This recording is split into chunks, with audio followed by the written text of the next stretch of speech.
There's no better way to test your tires than on the racetrack. That's why at Kenda Tires, we compete with the same tires we sell. And that's how the technology built into every Bethesda UHP Max tire goes from podium to pavement. Whether you're a professional driver chasing podiums or a grassroots enthusiast looking for weekend excitement, Kenda Tires are designed for your journey.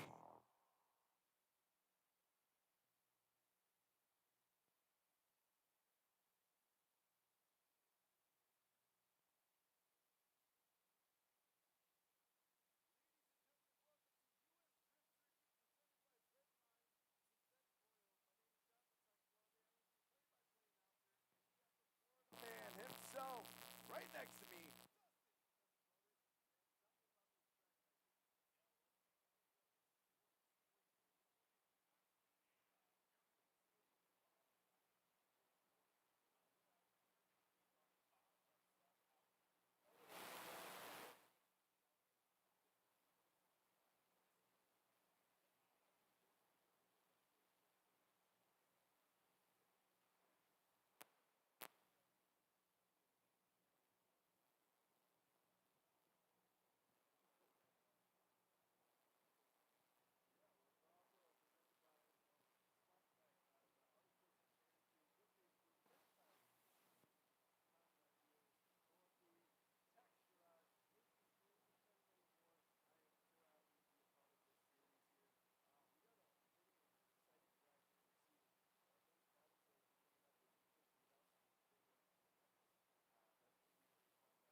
Before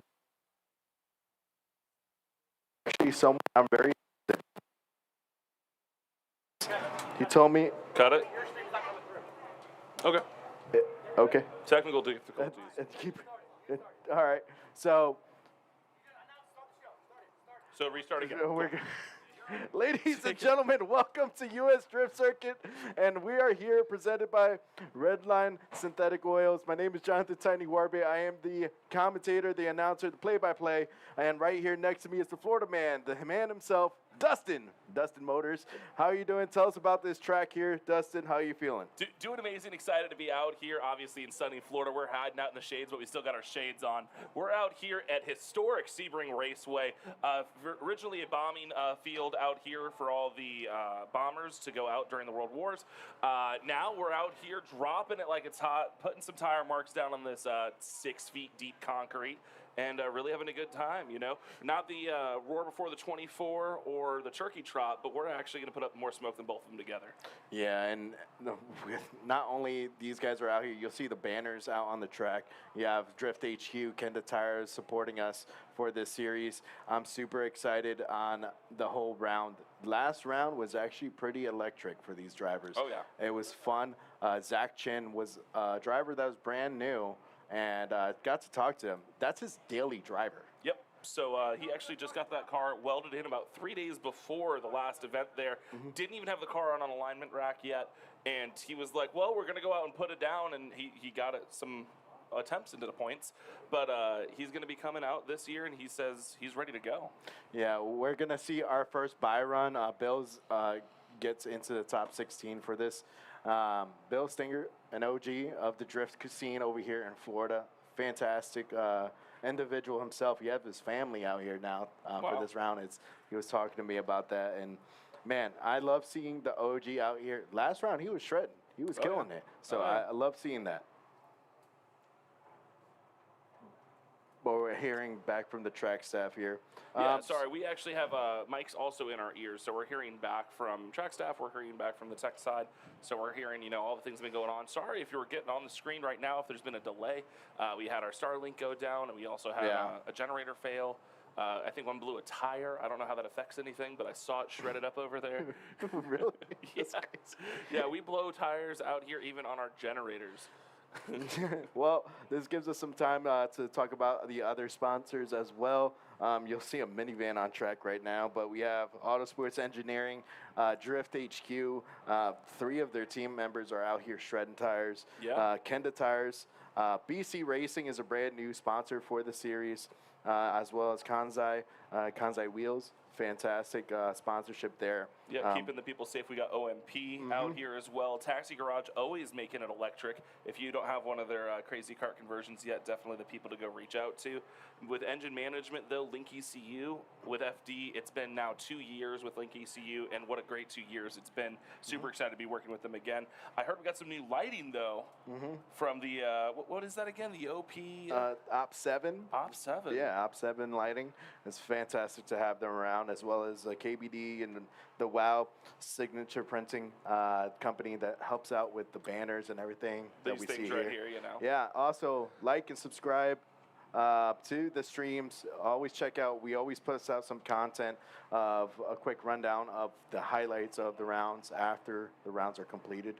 On the track, you'll also see it, where the announcing is going to be. You'll see the Redline Oil little banners out there.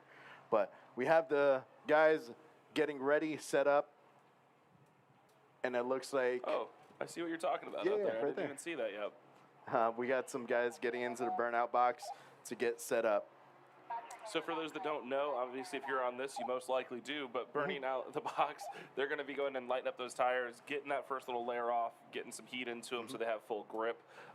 Almost everybody that's watching these, you know, is pretty well versed in this, but we're still going to give some stuff back to the guys that maybe the first time listening to, or the friends and family that are there on the stream. So if it maybe seems a little redundant for you, we're just making sure, just like when you first started, we're giving you that information so you know what's going on. Yeah. Now, we've got Bill out here. He is getting a buy run based on how many people we have here in our seating bracket. So he is out here just to go and cross the line, complete a lap, and he's moving on to the next spot. Adam, you'll push to talk. I hear the whole conversation. All right, yep. You see Bill Stenger out there. And, yeah, the burnout box, the Bob. No, we're not doing that again. We're doing that again today. No, we're not. Bill Stenger out here. We saw him on, well, I saw him on the podcast before the season started, how he's excited for this whole thing.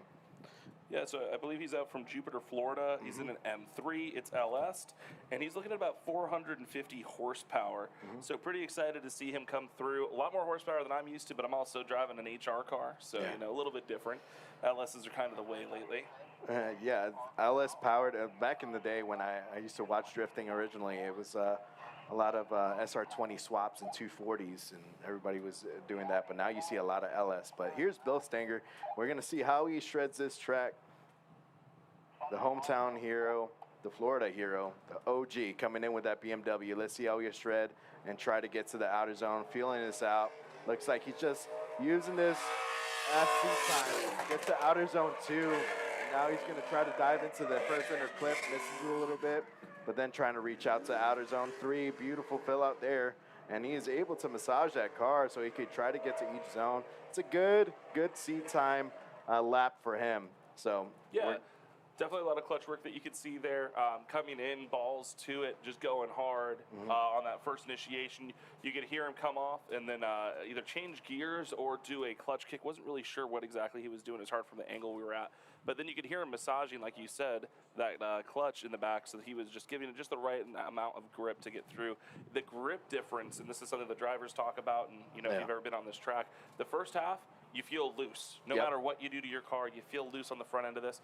And then once you get over here on this backside, it is just not as driven on. It is grippy, and holy cow, do you have to really... You have to work a little bit. Yeah, I was talking to Louis Lantz a while ago about doing grip racing. He's done grip racing on this track, and then he said he's hit this turn so fast compared to drifting. He's going a lot faster on a grip, and that's normal, but it's a lot of bit different of a tenacity for the drivers. So the adrenaline rush from each drivers is crazy. If you've never seen drifting before, well, welcome to the stream. Welcome to your first event. But drifting is all about style, flair, and hitting the perfect line, so it makes it easy for the tandems. You'll see these guys line up. One is on one lane, the other is on the other lane. Yeah, one lane is follow or you chase? the lead. Huh? Yep. And then the other one is the chase. The lead lane, you'll see it by the staggered or chicane that has to come out of. It's not a drag race to the first zone. So as a chase driver, you're supposed to get as close as possible to the lead driver. And then they switch sides, and then we have 3 judges up there. But the one thing I like to talk about is the chase driver, and you've had the experience of chasing people down, getting close and personal with them. What's something as a chase driver you see? Well, I mean, you're trusting your lead car. You're actually locking in on one point. Most people, it's that front fender, front tire, and you are assuming that they're going to fill out a zone the best they can. You know what it's should be, and you can basically do it, unfortunately, with your eyes closed, because you're going to be having smoke coming your way if you're not perfectly in the pocket.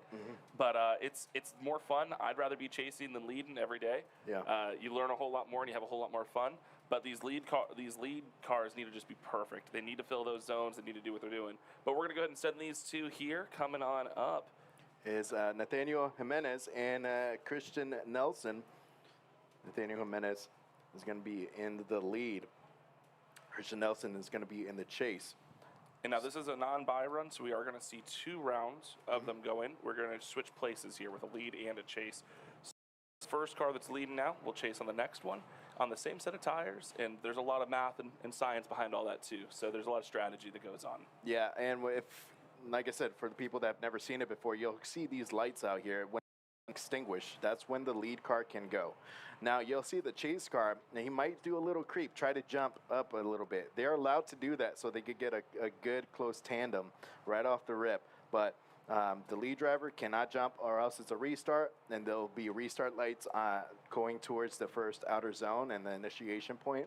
And right before they go into the initiation point, you'll see the 3, 2, 1 cones. But here are the lights. This is our first battle of our seating bracket. You have Nathaniel Jimenez and Christian Nelson coming out here with a nice straight initiation, hitting that e-brake. Tried to get to first outer zone. Looks like a tire drop on that rubble strip, but it looks like he is able to get into outer zone 2 with that nice slow transition. He fills it all the way out. Now he has to dive into the inner clip. Look at Christian Nelson keeping close proximity as he is diving forward into the pocket to keep it all the way alive in the first battle of the day. Doors. Yeah, a little bit of bobble there towards the end from our chase there. Just trying to find the right angle. Obviously, the judge want to kind of see you sit it and forget it and just be right in the right angle. But coming through first zone, definitely a tire off. Was overfilling the zone, obviously, not where he wants to be, but somehow was able to pull it out into the second zone, which is impressive, and held together a pretty good lead. Yeah, it's really nice to see that. You see that Z going back to the line. Now they're going to be switching sides. Nathaniel Jimenez looks like he is coming here shortly. If you guys are at the track, we are right next to Outer Zone 2 on a stand. It's a little bit different. We're usually on top of the trailer next to the judges. So it's a fun little kind of first-person view of the drifting, especially coming into Outer Zone 2. You'll see that power alley is insane. Oh, yeah. But looking from the stands, we have some people sitting on the stands with their umbrellas, getting ready, keeping cool, drinking water. We also have some food trucks out here if you guys need some beverages or sustenance. Yeah, I was wondering what was going on. I think maybe he was fixing his flag, you know? Here we go. We have Nathaniel Jimenez coming back to the line. The next battle after that is going to be Chris Duplessis. I love his photo. He's over here, Rico Suave, mean mug in the camera. Oh, man. Jimenez. And then Christian's like, yeah, here's a photo.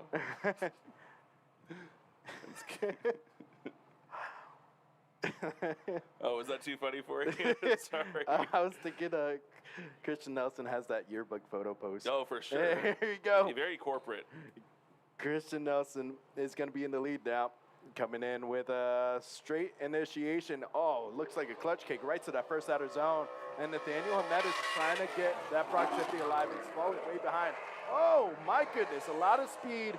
Able to try to get to interclip 1, but he misses it. Now going to outer zone 3, and then now trying to massage the angle so he can get to outer zone 4. And the judge is going to look at that, see if it was as clean as Nathaniel's. Yeah, we're going to go lead to lead, chase to chase. Obviously, chase to chase proximity wasn't quite there, but maybe that's because of how he did it. But a little simple handbrake in, coming in, rolling on the smoke, filling in the zone, just getting in there. Coming to the second one, getting in, and then going a little deep, but still inside our bounds, and then getting in, just missing that clipping point there, but then shallowing out on the third zone there, and kind of trying to just stay in there. Finds the fourth, staying in track limits and going.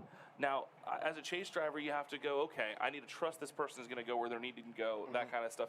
Seeing him go out there and, you know, control it, we see a lot of people start to shut down in that circumstance. So the chase driver may have been preemptively slowing down and not give that to him, but we're going to see how the judges view that and go with it. Oh, there's some teeth on that car. Yeah, that's Nathaniel Jimenez. That's why he has that photo. Just mean mugging it. But here we go. Nathaniel Jimenez is going to be on the right. And then Christian Nelson is going to be on the left. And Christian Nelson gets the win, going forward, getting the point. Great job, Christian. Doing a great job. And I really think it's going to come down to his chase. Lead for lead, I think they both had some stuff going on. Even though he had a little bit of a bobble in his, he had much better proximity, much better angle. Made it a little bit easier for the judges. All right, here we go. We got Chris Duplessis. He's in the Corvette. And you have Salvio, the smoke daddy. Himself. Silva. He's coming out here looking good in green. They've both been driving for a while here. Chris coming all the way from Tampa. Savia from Fort Myers. Both these guys, big energy in the pits. But something about that Savia, man, he just has been part of the Drift family for so long. Drift HQ really coming through for a lot of drivers when they need it. But take it away here. Here's Chris Duplessis in the lead with the Chevy Corvette coming out here with a nice feint entry going into that first outer zone. And he gets that one tire, 2 tires into that first outer zone. Salvio Silva, he falls out of drift and transition. Kind of predicted it a little bit too early. And now you have Chris Duplessis going into outer zone 3, misses it, going to outer zone 4, and he also is shallow and gets offline with that. So Salvio Silva, that was a big mistake, but also Chris was struggling on those zones. It looked like Savio just had a lot of grip coming in. There was a lot of smoke, and it looked like almost a burnout coming out of the box for the Corvette, and then the Corvette kind of just went in. And I don't know if Savio just wasn't at speed or what, but it looks like his car is just trying to grip up this whole time. Great timing on transition. You can see the driving is there, and he is chasing the line that lead car is putting down. Whether it's in the zones or not, that is not the chase car's job. The chase car is trying to mimic the lead car. Honestly, I just think that he just didn't initiate hard enough. Yeah, it looks like when he was trying to transition, he probably tried to transition a little too early, tried to predict it a little bit early. You see it again here, though. It is something with the setup of that car. Yeah. He was talking about he was having some struggles today that with looks that like, car. Man, he was saying he was having clutch issues earlier. I thought that could be an issue. Well, for that. They're kind of important. Clutch is kind of important. But we're going to go ahead and switch positions here, and let's go ahead and see Savio in the lead. Let's see if he can put down a solid lead run and see if Chris is able to keep it to him, because if he is, I feel like the advantage is on Chris right now. Yeah, it looks like it might be a major advantage with Chris. But here we go. Savio Silva, the smoke daddy. And you see the Corvette smoking again back there. Savio doing his own run, but the Corvette was nowhere near him. What is going on there? And transition is good. Big grab coming through in the second zone, hitting those points. Holy cow. Beautiful fill out. Going to outer zone 3. What? That is a totally different run right there. I really think the Corvette start messed up Savio really bad. I don't know if you saw it again. He spun out his wheels. He is way behind, and that was such a slowdown. And for the Corvette to basically go from no speed at this speed of a track, and the way that Savio's car is gripped up, that really messed him up. I think that's why we saw the chase we saw. And then astronomically different spacing here. Yeah. I think that's going to go Savio's direction. Yeah, but I'm not a judge. Yeah, we're just two bros that like to watch guys go sideways. But Savio's line was insane. Yeah. Even though he took out the outer zone 2 cones, it's absolutely bonkers. But You got Hunter there with his sun hat. Let's see if you point out the decision here.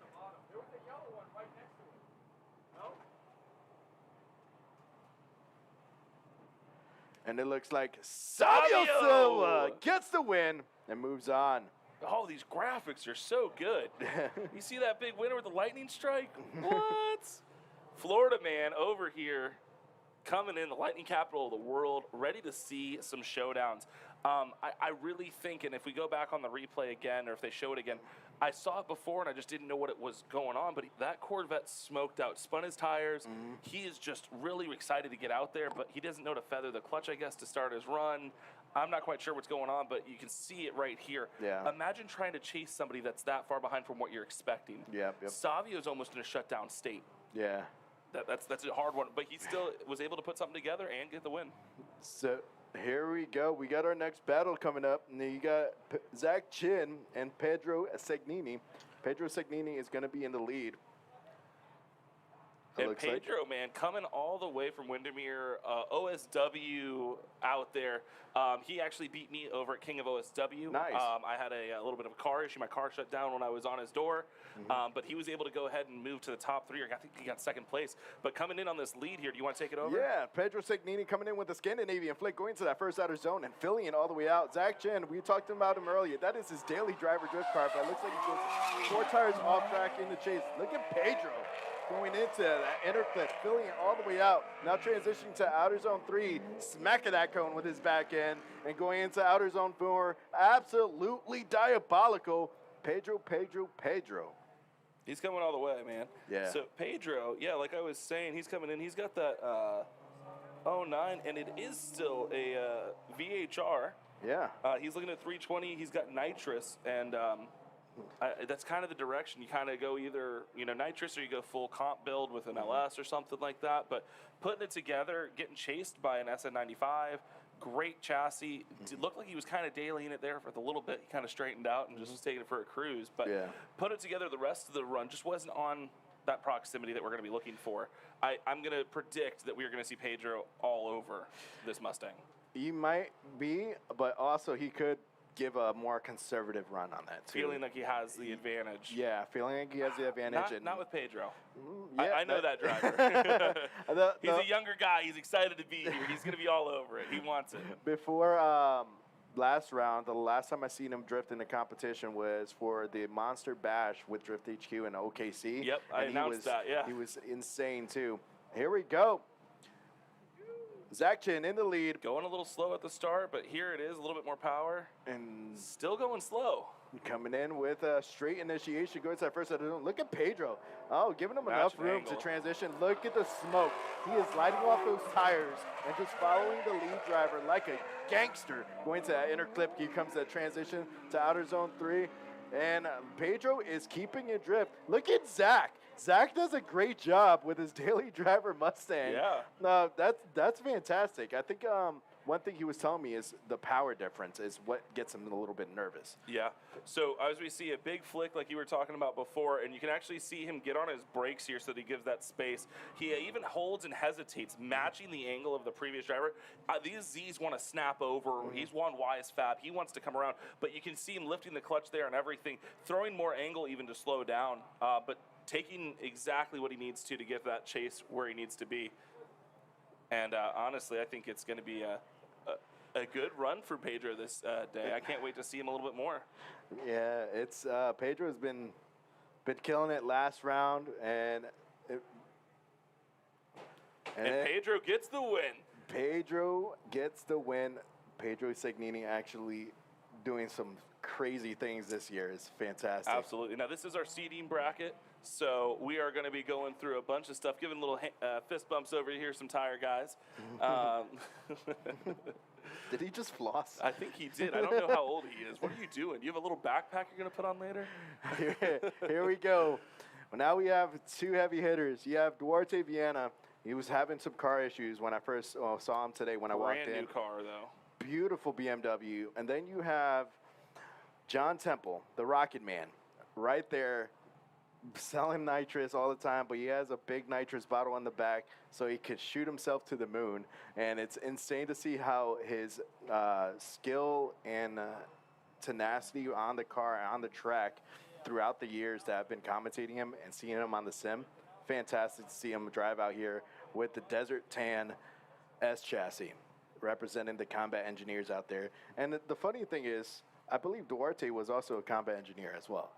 So Really? it's kind of like a brother-on-brother battle this way. Yeah. So you got two Army vets. Yeah, and one thing I'll say is not that they're they've been around a decent amount of time. They're both matured in their industries and stuff like that, but they're coming out on the weekend and beating up on the guys here too. Duarte with a big initiation coming on. John Temple coming in on the chase, and sucking up. And Duarte straightening out, and Temple colliding with him. What is going on? It looks like the car just came out of power. Hopefully Temple's car is okay. That is a brand new car, brand new body kit, just got taken care of. We're going to see if it pops right out like it should. That kit is amazing, carbon Kevlar. John Temple testing out the car, just trying to see if it feels all right. Looks like his wheels are straight. They're supposed to be crooked like that, right? Yeah. So, and obviously a big smash into his passenger door. Look at this right here. It looks like we're going back on this Or drone driver replay. door, yeah. Duarte gripped up, and it looks like he was just snapping back, and it just bite back, and that's what caused it. What? When? Temple, even you can see, grabs extra angle trying to avoid this collision here.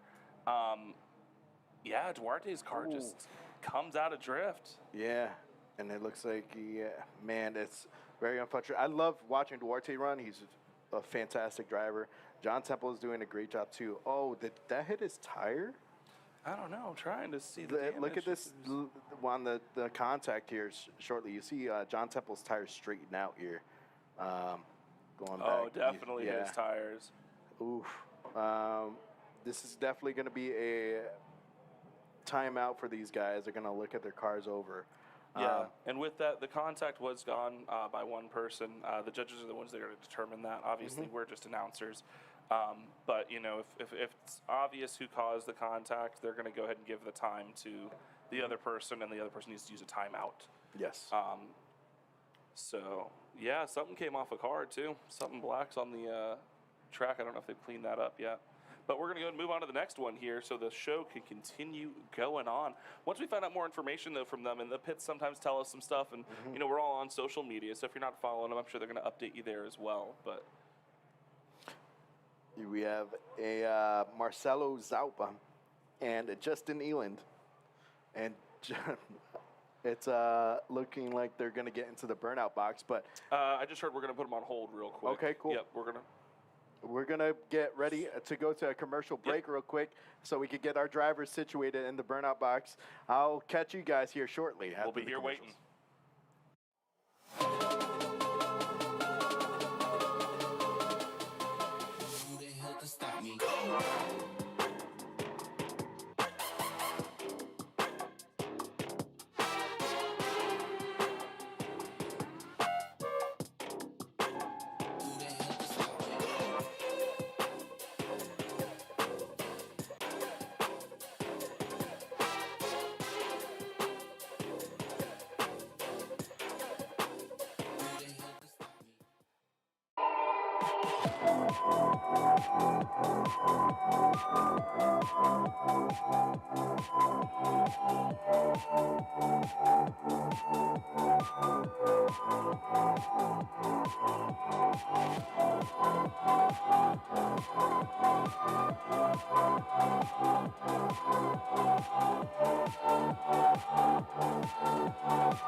There's no better way to test your tires than on the racetrack. That's why at Kenda Tires, we compete with the same tires we sell. And that's how the technology built into every Bethesda UHP Max tire goes from podium What a performance to pavement. Whether you're a professional driver chasing podiums or a grassroots enthusiast looking for weekend excitement, Kenda tires are designed for your journey.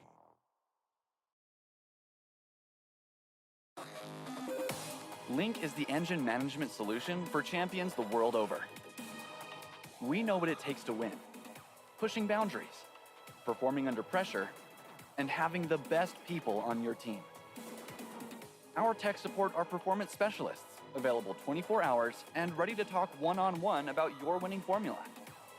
Link ECU, the performance, reliability, and power to get to the podium. Op 7.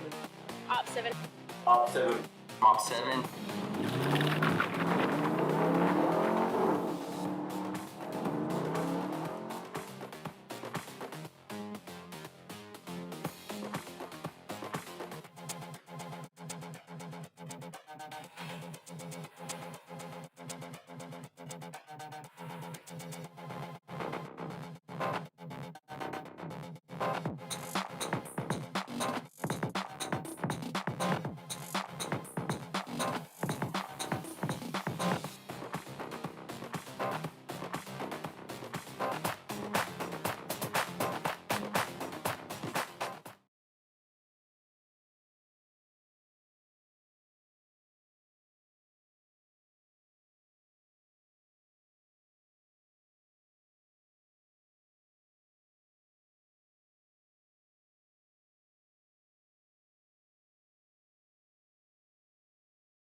Yeah, the Miata kid made him famous, man.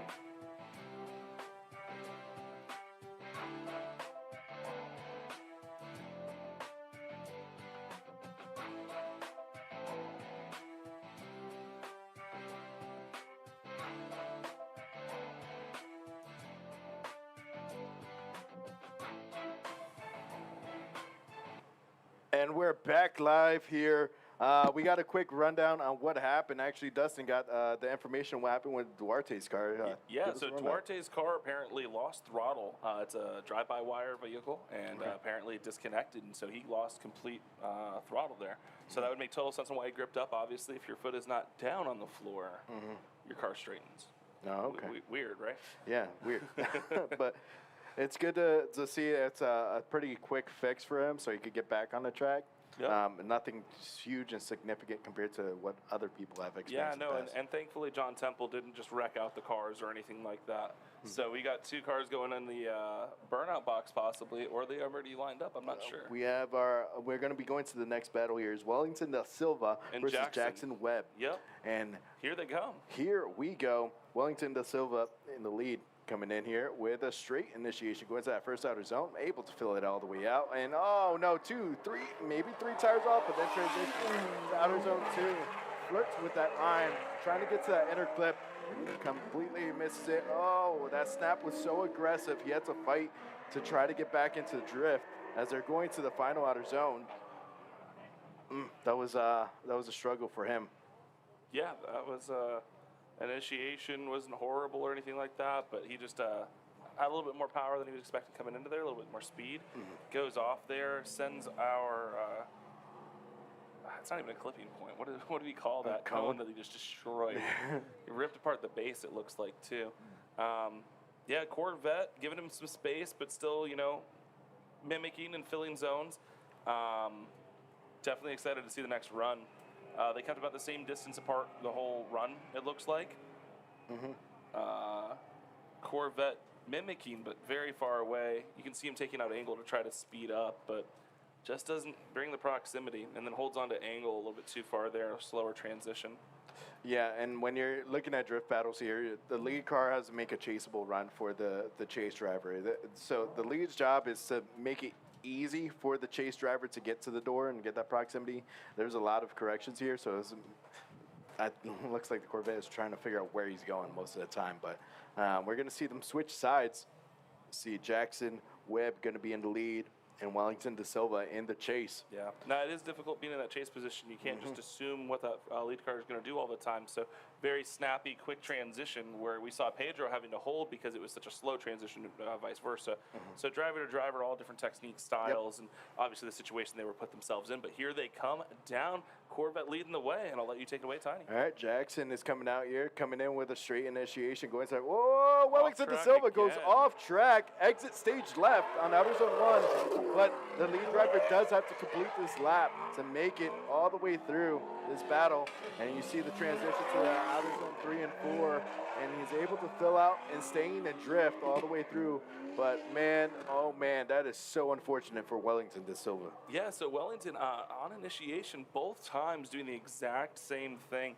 On his lead run was able to have a little bit more composure and hold it together, but I'm not really sure where it comes from. I don't know if he's just not putting the hammer down, but you see a large front freight, a large brake there. Yeah. And it just understeers heavy. You can see his wheels are still fully turned, but he's just not sending it out. He needs to clutch work it a little bit more, pop it, or do a handbrake if he doesn't have one. I mean, that looked like someone that doesn't have a handbrake, honestly. Yeah, that's huge, huge upset for Wellington De Silva. Crazy. Look how big the BMW versus the yellow Corvette. And the Corvette getting the win, moving on forward. Another graphic. Bam! Winner. Here we go. American Muscle coming through. I see zip ties on that nice composite door. Love to see it. That's Is that Scooby-Doo and Shaggy in the back? Ruh-roh, Raggy. we got the next battle on the bottom side of the left side of the bracket would be Harry Spencer and Matt Schulman.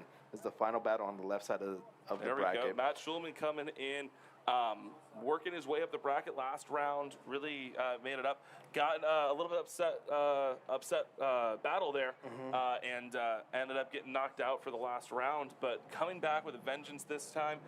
Played with his gear ratios a little bit, so he says he is locked and ready and going to make a really big appearance this event. Yeah, I was talking to him also. He said the car feels great, but he kind of has an uncomfortable back. So I know back issues is it's brutal, but these guys are out here just embracing the heat. And this track, you were saying is a military airfield previously.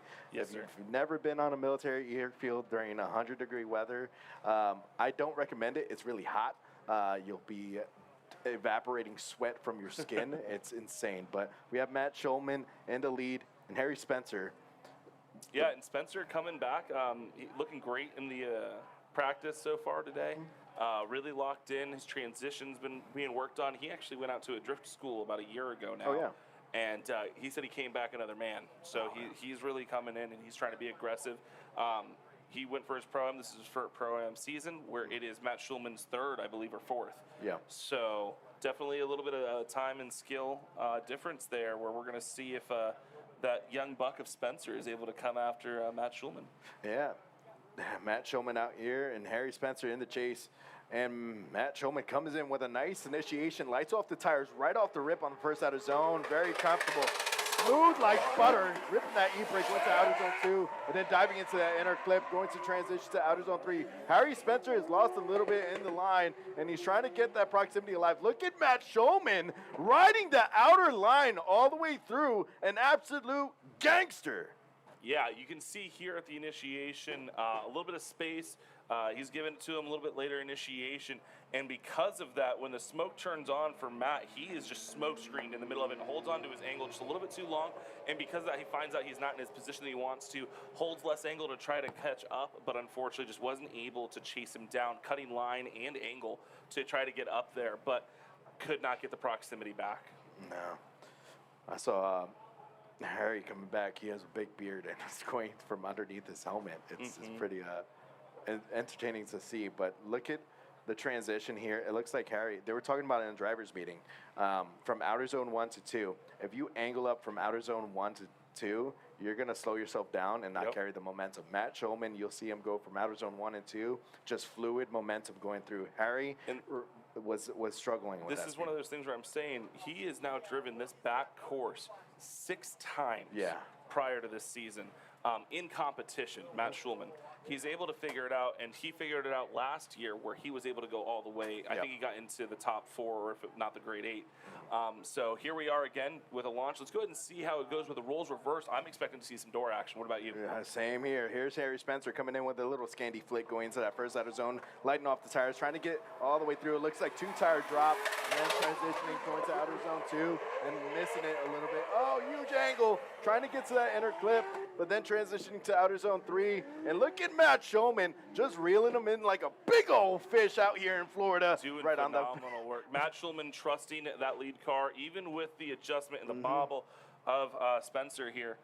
When we see this initiation, we actually saw from our angle 2 front tires almost come off the ground because of that drop over here. So you can see the upsetting there. And that is why he has that big bump over. He has no steering grip. Coming over, throws a ton of angle to stay in course, and Matt Schulman says, I'm just going to slow down a little bit, and then boom, this is masterful right here. Matching of angle and coming through and not wavering on that waver and actually biting for more as soon as he sees that he's settled again. That's what you come with experience and time, and Matt Schulman, because of that, gets the win and is moving on with the seating bracket. Phenomenal job. Way to drive that car. Very excited to see Spencer progressing and can't wait to see him doing, and outdoing Matt Schulman in the future, hopefully. Yeah, well, Spencer, he's coming with the Beast Coast crew and Good guys over in Ocala. Oh yeah, it's great guys there, and I'm happy to see how they're kind of teaming together to try to get into the Pro-Am level and even to the Pro level. And other competitions. Yeah. As a team, they have one of their drivers going to another competition that I'm excited about that I'll be driving in with him. So that's going to be exciting. And then really they get to learn a lot. When you have a group of people going through, it's kind of like a trivia night, If you got more people on your trivia table, as nerdy as that sounds, you're going to probably do better, Never done a trivia night. You've never done trivia night? You got to invite me. I just won a trivia night by myself. So I don't know if my analogy's any good right now. But we got our boy coming up here, Duarte, and the man, the myth, the legend in the camo suit coming on up to go for another round. So they're going to switch positions. It's going to be John's lead. John Temple actually is one of the few people that I originally It's a buy run. Duarte. Duarte did not make it in time, but he still will be able to get into the show. Yep, because this is just for the seating bracket. Yep. Look at And John Temple. He's just going to do a little swan song here. Oh my God. He just flirts with the outer zone 2 cone. It's not the only thing he's flirting with today. Oh my God, absolute diabolical. Great job by John Temple there. Would have loved to have seen that been a lead run and seen what Duarte could have done in a chase position. It's unfortunate they didn't get the HQ car out there in time, but they're going to be back. They're also one of the sponsors, Drift HQ, making sure everybody's on track, and honestly, they're the kind of guys that'll pull the parts off their car if they need to, but yeah, filled that zone completely, just putting the bumper out of zone, and just tapping our OMP post there. But great job. That post did that iconic Michael Jackson lean. It leaned all the way forward and then it came back. It was absolutely crazy. Like a smooth criminal. Smooth criminal. There we go. Ooh, I like that new camera angle. Yeah. Presented by Redline.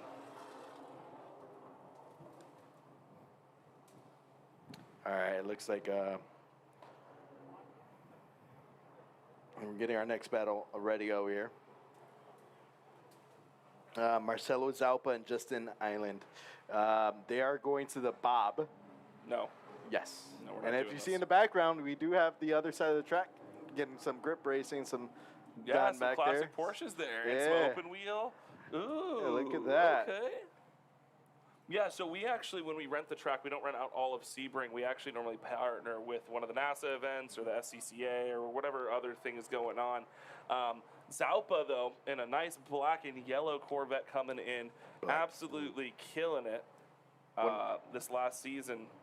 Excited to see him in this new car because he just acquired that. Yeah, that's Colette Davis' previous car. Yeah.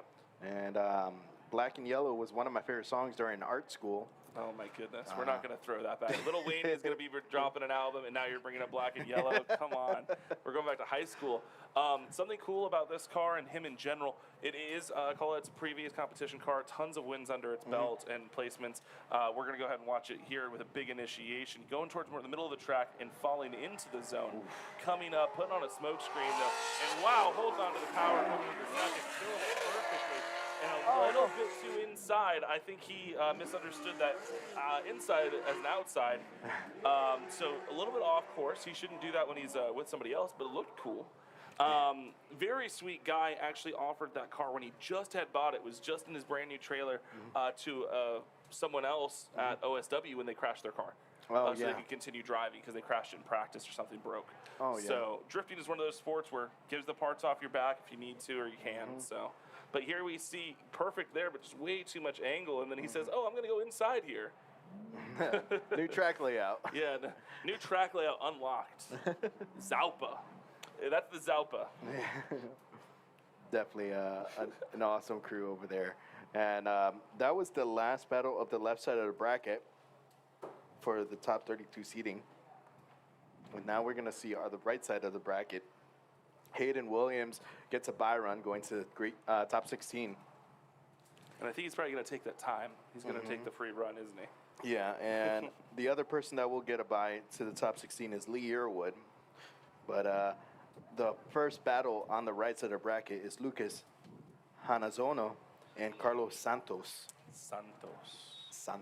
Carlos Santos has that Goon Squad sponsorship all over his stuff. Probably one of the nicer tent combinations besides the Drift HQ boys.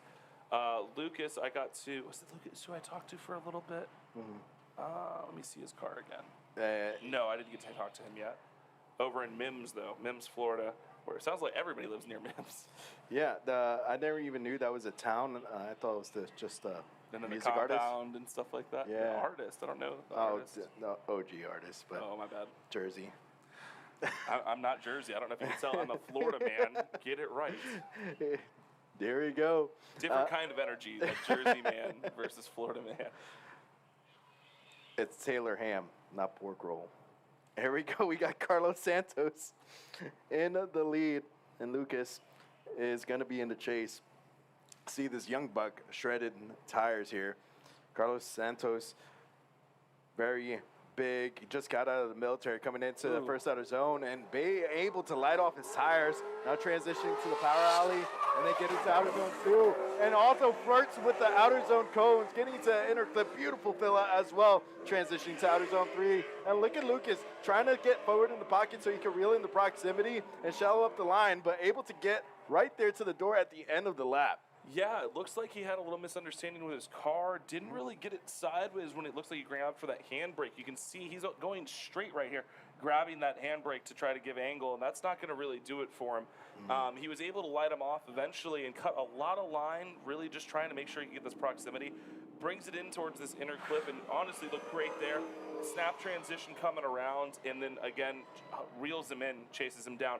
Reason being, though, is it's not power or anything. He's cutting in about 5 feet in on the line there, and the judges are gonna, take points for that. Yeah, when Carlos Santos coming in with a nice, quick flick into the first outer zone, a little bit mid to deep line, going outer zone 2, and it's absolutely crazy. Another driver that we've seen actually take advantage of the full track. Yep.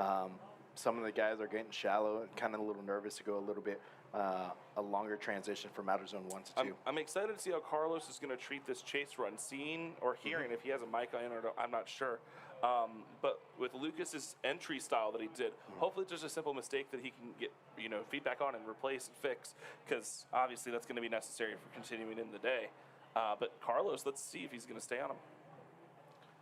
Looks like Carlos Santos is calling it a 5. He's always having issues with his car. He's been struggling with that car since last year, but able to kind of try to reel it in, at least to get to each event. Just working on kinks. Something new, different, but every time.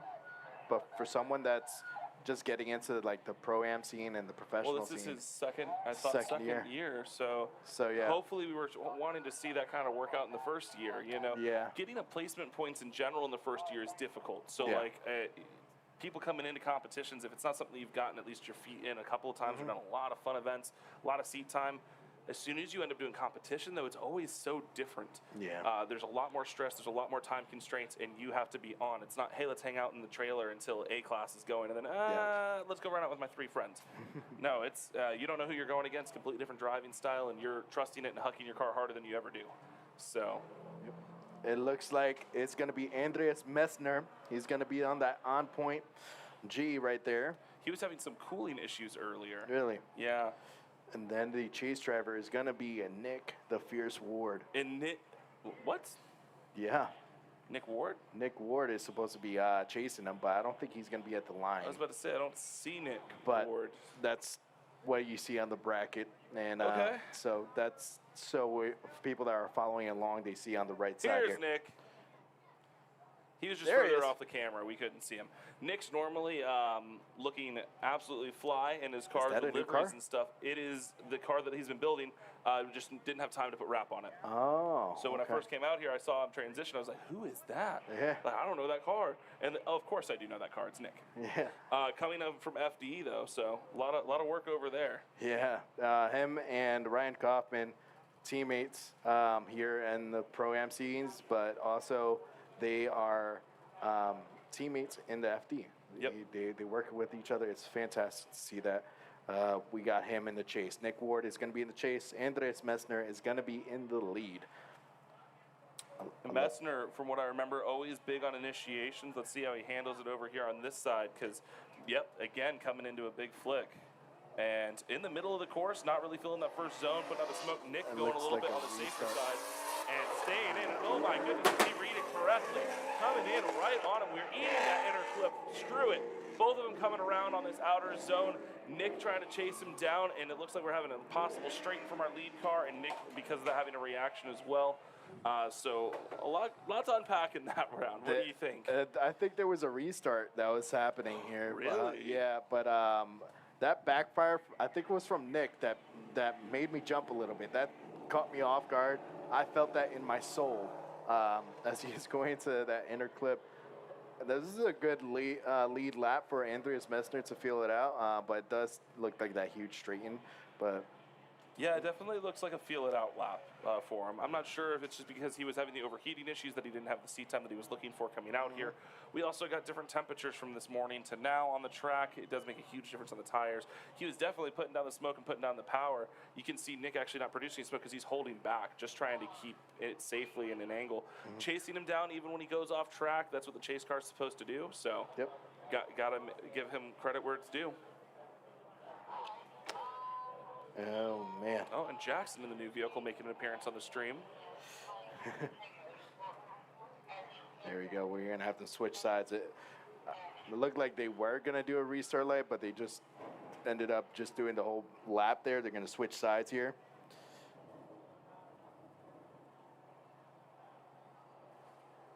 Chris Jackson on his buy run. AT4 Sierra looks really good. Yeah, That's his new truck. I could hear the it's diesel from it's a here. new truck. Yeah. Yeah, I'm used to seeing that one truck that you put the Jersey Barry on the back of it. yeah, that was funny. The Chris Jackson method. And if you guys don't know, Chris Jackson is the crew chief for Jeff Jones for Formula Drift. And if Jeff Jones is watching, what up, dude? That's what he normally says. Yeah. Or- Well, what's fun is the longer you get in this, the more you realize everybody's doing everything. yeah.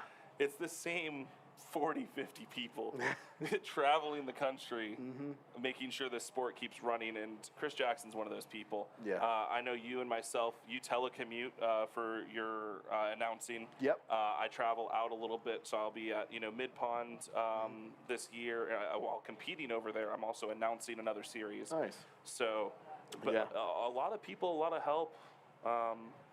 The automotive industry, man. It's been insane, especially doing virtual drift masters and other drifting sim world. That's how I actually became a part of the U.S. drift circuit. I The remember. previous guy, Alec, my kind of mentor on kind of commentating, he said, "Hey, when you come to Florida, we got a mic for you." And Oh, yeah. it was an awesome experience. And then getting able to meet all the drivers, like the pro drivers. One of them has being the judges, Rad Dan Burkett. He's absolute class act. He's funny as heck too. I always love talking to him. He'd much rather be in flip flops in his little Z4 drifting around his compound. That's what he wants to be doing right now. So. Oh yeah, and then talking with Colette Davis and her going into Prospect, which is absolutely awesome. Very excited for her. That car can handle it for sure. It's a previous winning car. Looks phenomenal. Grips up, and she's really been figuring out and making her own. Cricket and the team over there, Drift HQ, has really been working on that car a lot to make sure it's taken care of. Now, looks like we're having people wondering what's going on here and getting lined up. So now we're getting ready to come on out of the chute. Tiny, you okay there over the mic? I'm good. I'm fantastic. Here's Nick, the Fierce Ward, and Andreas Mesner with the on-point G. Wait. Nice initiation going to that first outer zone from Nick Ward. I don't know what Andreas Mesner was doing, but he's trying to dive it forward. Look at Nick Ward using that e-brake to use that as a tool to dive into the inner clip and then transition to outer zone 3. Beautiful fill out from him. And then, oh no! A straighten out from Nick Ward on that third Ford outer zone. What is going on this seating bracket? Oh, sort of like fourth straighten. Yeah, it's a feel out, I feel like, but the Andreas Mesters, you see how much smoke is coming out of the tires. Oh, yeah. You don't see much smoke from Nick. Maybe something is going on with I'm not quite grip. sure. I don't know. Power, grip, car setup. Oh. Something's going on, though. Definitely not normal. Nick has really been on point all day today, too, so the judges are going to have a hard time on that. So hard, actually. In fact, I just heard over the radio they're doing it one more time. Reason being, that's a bunch of zeros. They can't really compare zeros to zeros. So 2 unchaseable leads, and then we're looking at zeros in the follows. So from what I understand, I'm not next to the judges. That's what I saw with experience. So, yeah, they're going to go ahead and go for it again.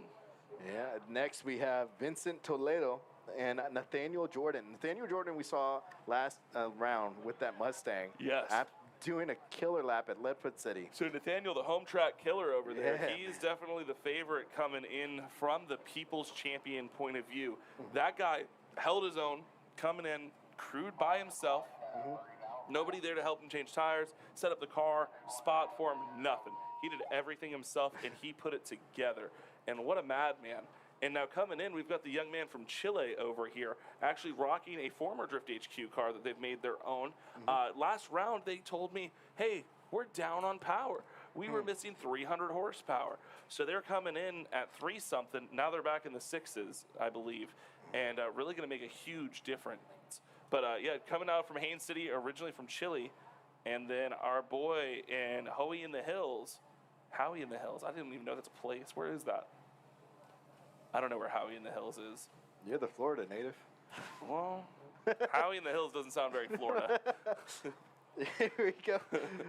There we go. We got Vincent Toledo and Nathaniel Jordan. Nathaniel Jordan in that Mustang. Vincent Toledo is going to be in the BMW.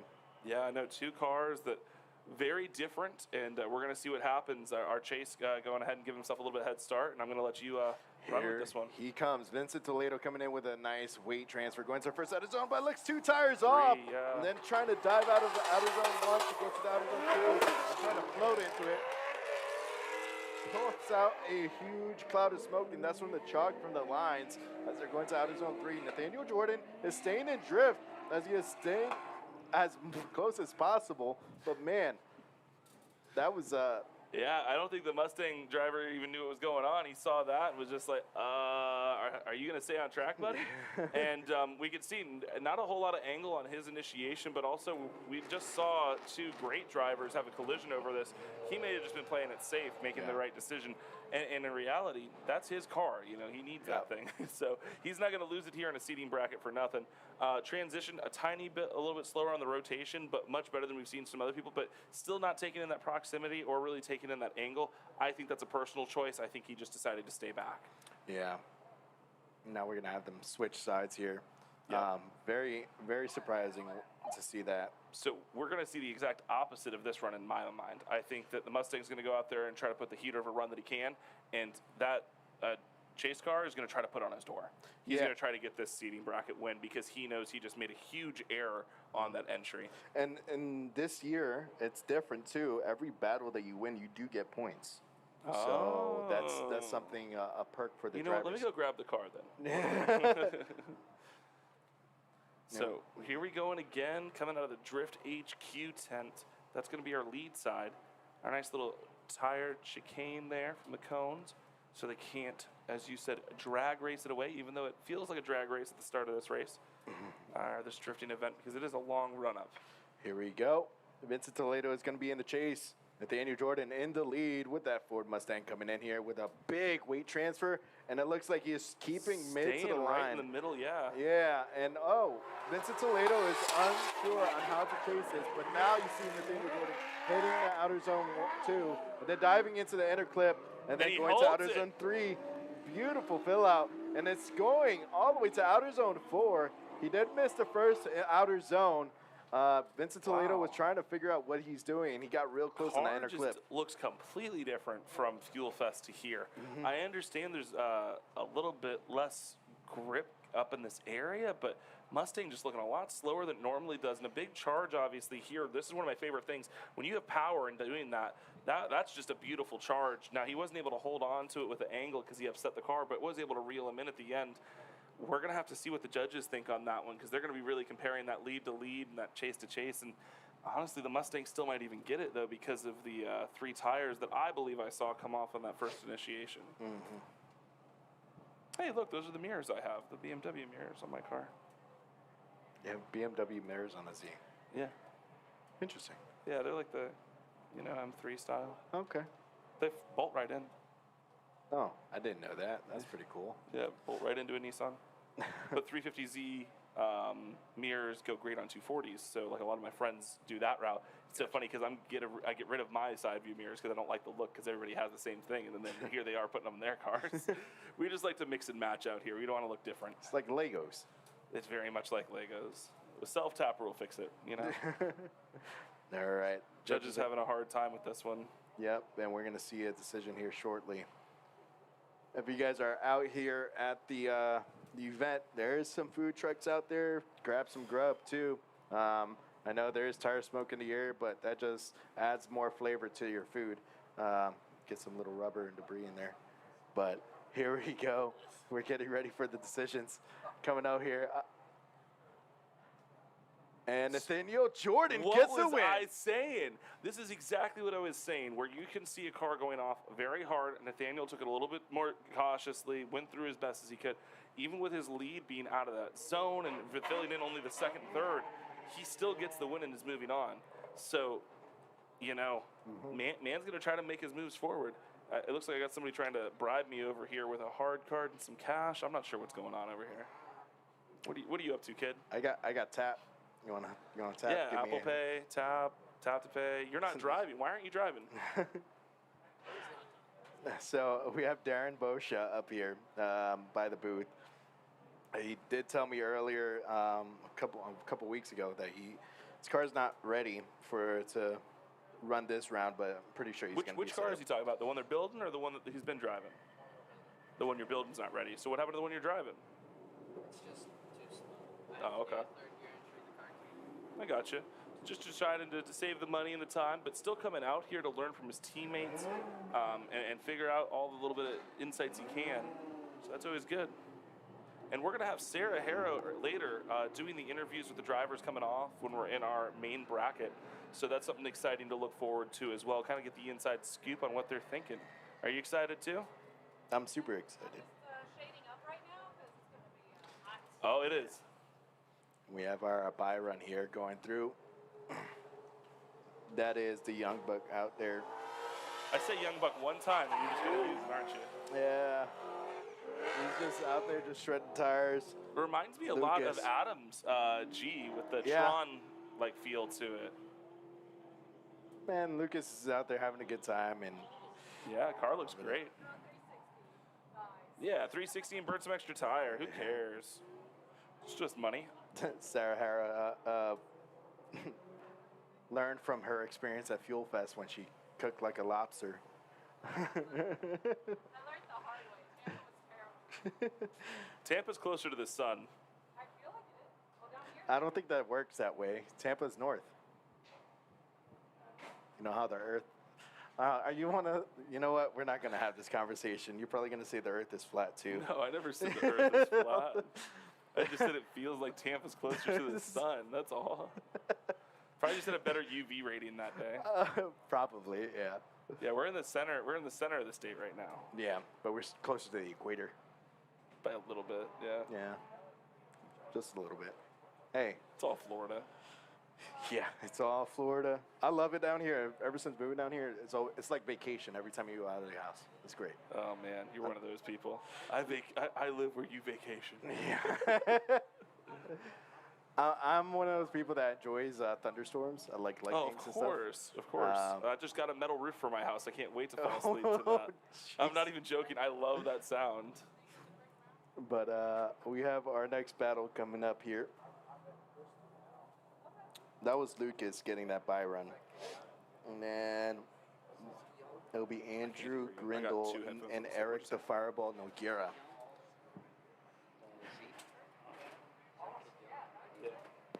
You see them going into the bob.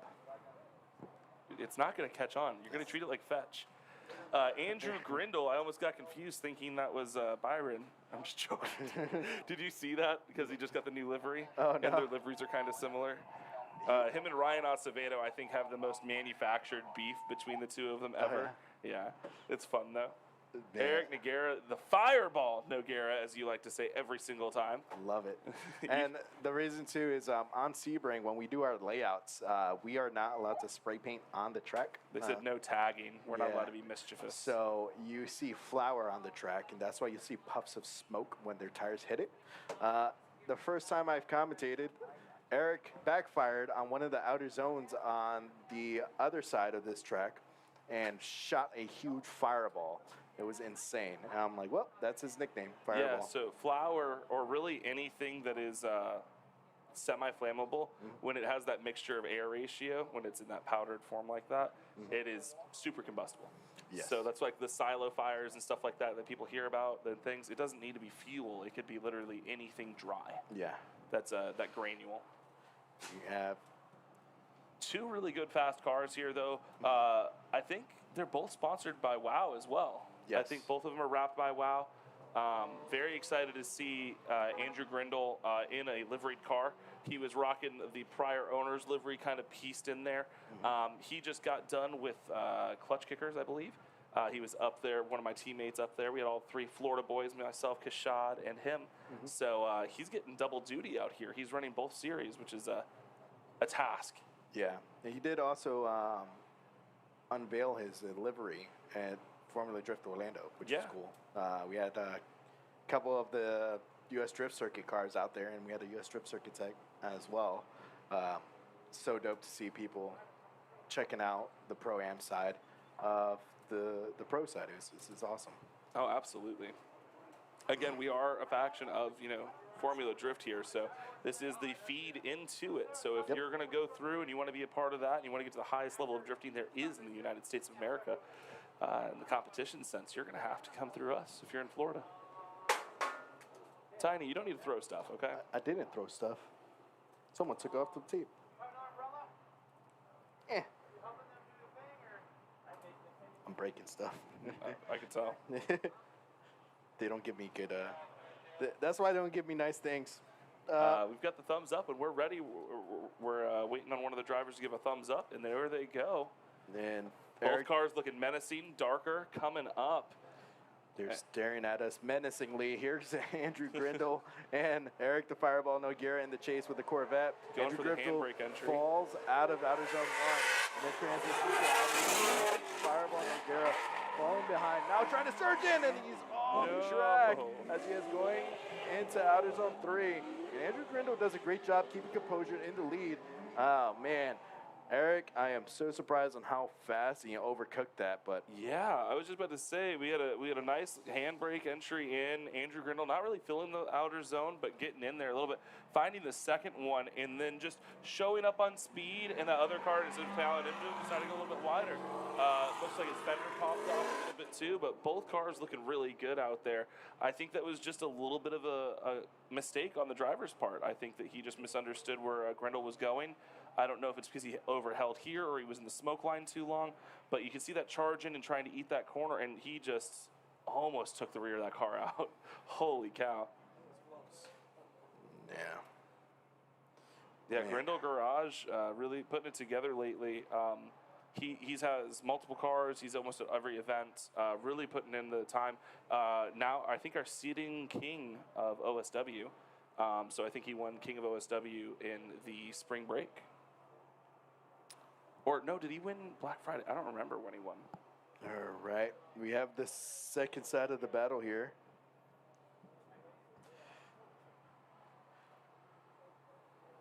Second lap, not second side. Here we go. Eric the Fireball Nogera in the lead. Andrew Grindle in the chase.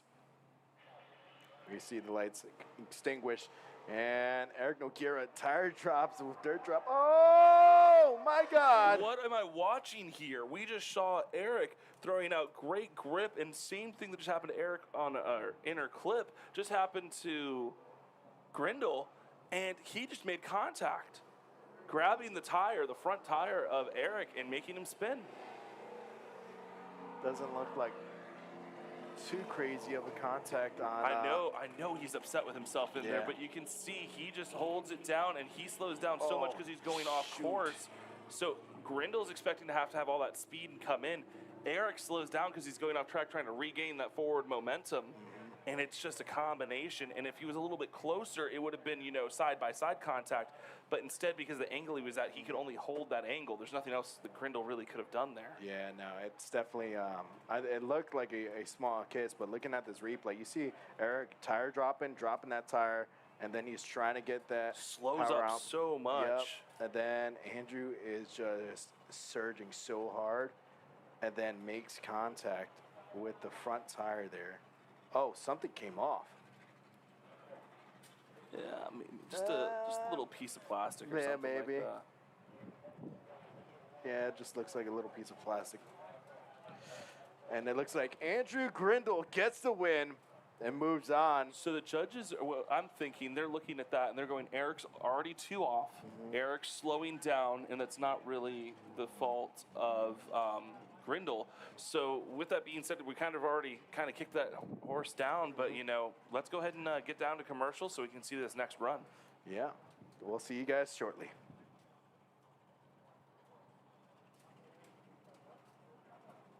Eventually we'll be to commercial. Yeah. Hi.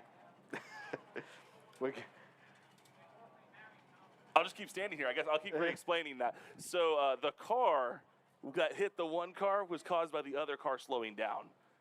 But we're ready for commercial whenever you guys are. There we go. Who the hell can stop me?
There's no better way to test your tires than on the racetrack. That's why at Kenda Tires, we compete with the same tires we sell. And that's how the technology built into every Bethesda UHP Max tire goes from podium What a performance. to pavement. Whether you're a professional driver chasing podiums or a grassroots enthusiast looking for weekend excitement, Kenda Tires are designed for your journey.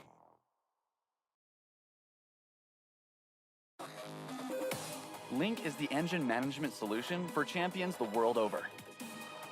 We know what it takes to win. Pushing boundaries, performing under pressure, and having the best people on your team. Our tech support are performance specialists, available 24 hours and ready to talk one-on-one about your winning formula. Link ECU, the performance, reliability, and power to get to the podium. Op 7. Op 7. Op 7. Op 7.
Who the hell can stop me? Who the hell can stop me?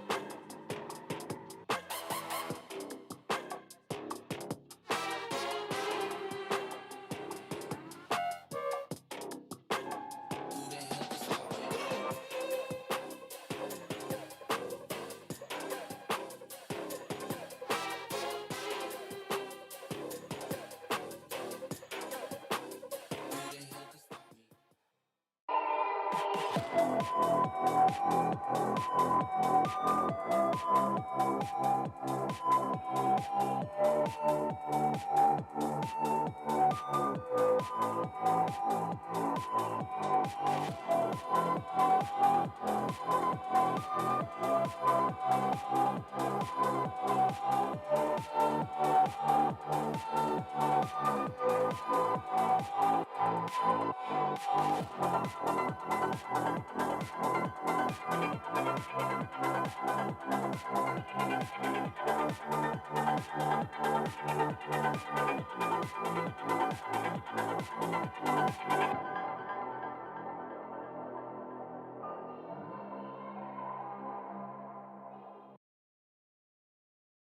Our one more time battle here as Andreas Mesner and Nick Ward.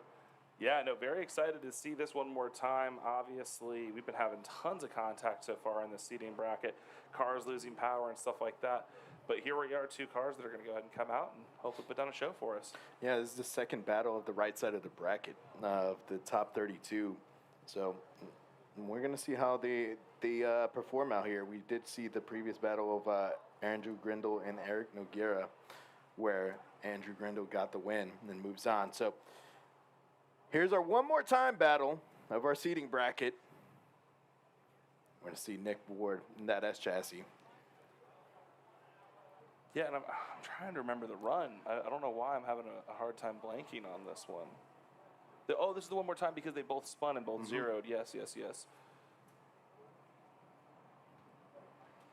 So this is our one more time battle. Yeah, Nick Ward, he is from the Taxi Garage crew, the camp there. They do a lot of great stuff for drifting and their crazy karts. And let's see how crazy his car can be today in the chase as Andreas Mesner is coming in the lead with that on-point G as he comes in, snaps into the angle, and huge proximity. But Andrew Ward looks like he fell out of drift. Got lost in the smoke. Look at Andreas Mesner with that backfire, his smack at that interclip, going to outer zone 3, and then going to outer zone 4, able to try to get all the way through and fill it out. Great job from the lead. I know we didn't have the overview view, but from what I could see camera angle-wise and in person, it looks like Nick was about to smash into the car, and he decided not to do that. So it looks like when Andreas was coming through, he slowed down a little bit more than he was expecting. Oh, there is even a mark on his car from that slowdown, so there was contact. He has a tire mark on that brand new silver door, and his KBD is coming off. So yeah, he slowed down into that other car.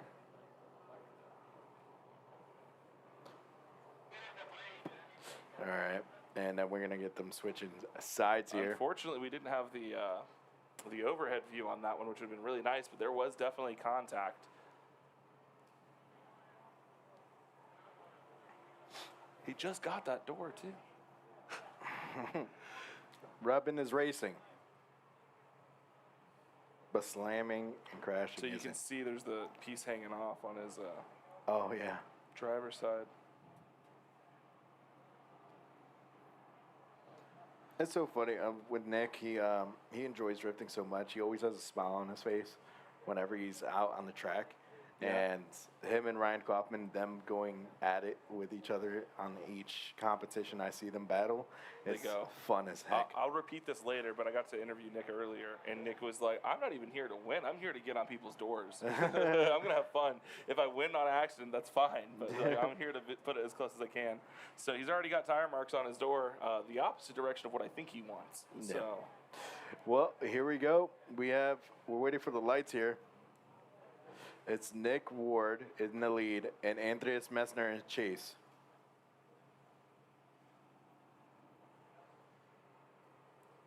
So Nick Ward in our lead position. Oh. And we're going to get a different camera angle. We're getting ready for those lights here.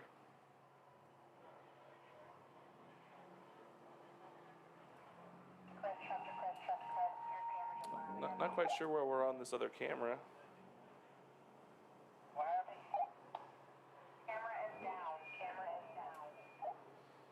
Looks like we lost a camera. I'm not sure if the wind got it or something else. But we're going to get from a far angle view here. Look at it. Nick Ward snapping right to angle that first out of zone. Great pull out.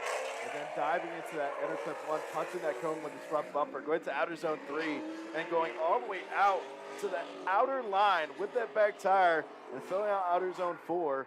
A great lead lap from Nick Ward. Yeah. And he's still drifting. Yeah, he said he's here to have fun, man, and he's going to have fun. All right, show off. Both of them are doing it. So Nick Ward, a lot of handbrake coming into it, really just setting up that car for that inner clip, and did a little bit too much apparently. He still shot into it, so, you know, but. Yeah. Straight gangster. Straight gangster. And the fierce Nick Ward.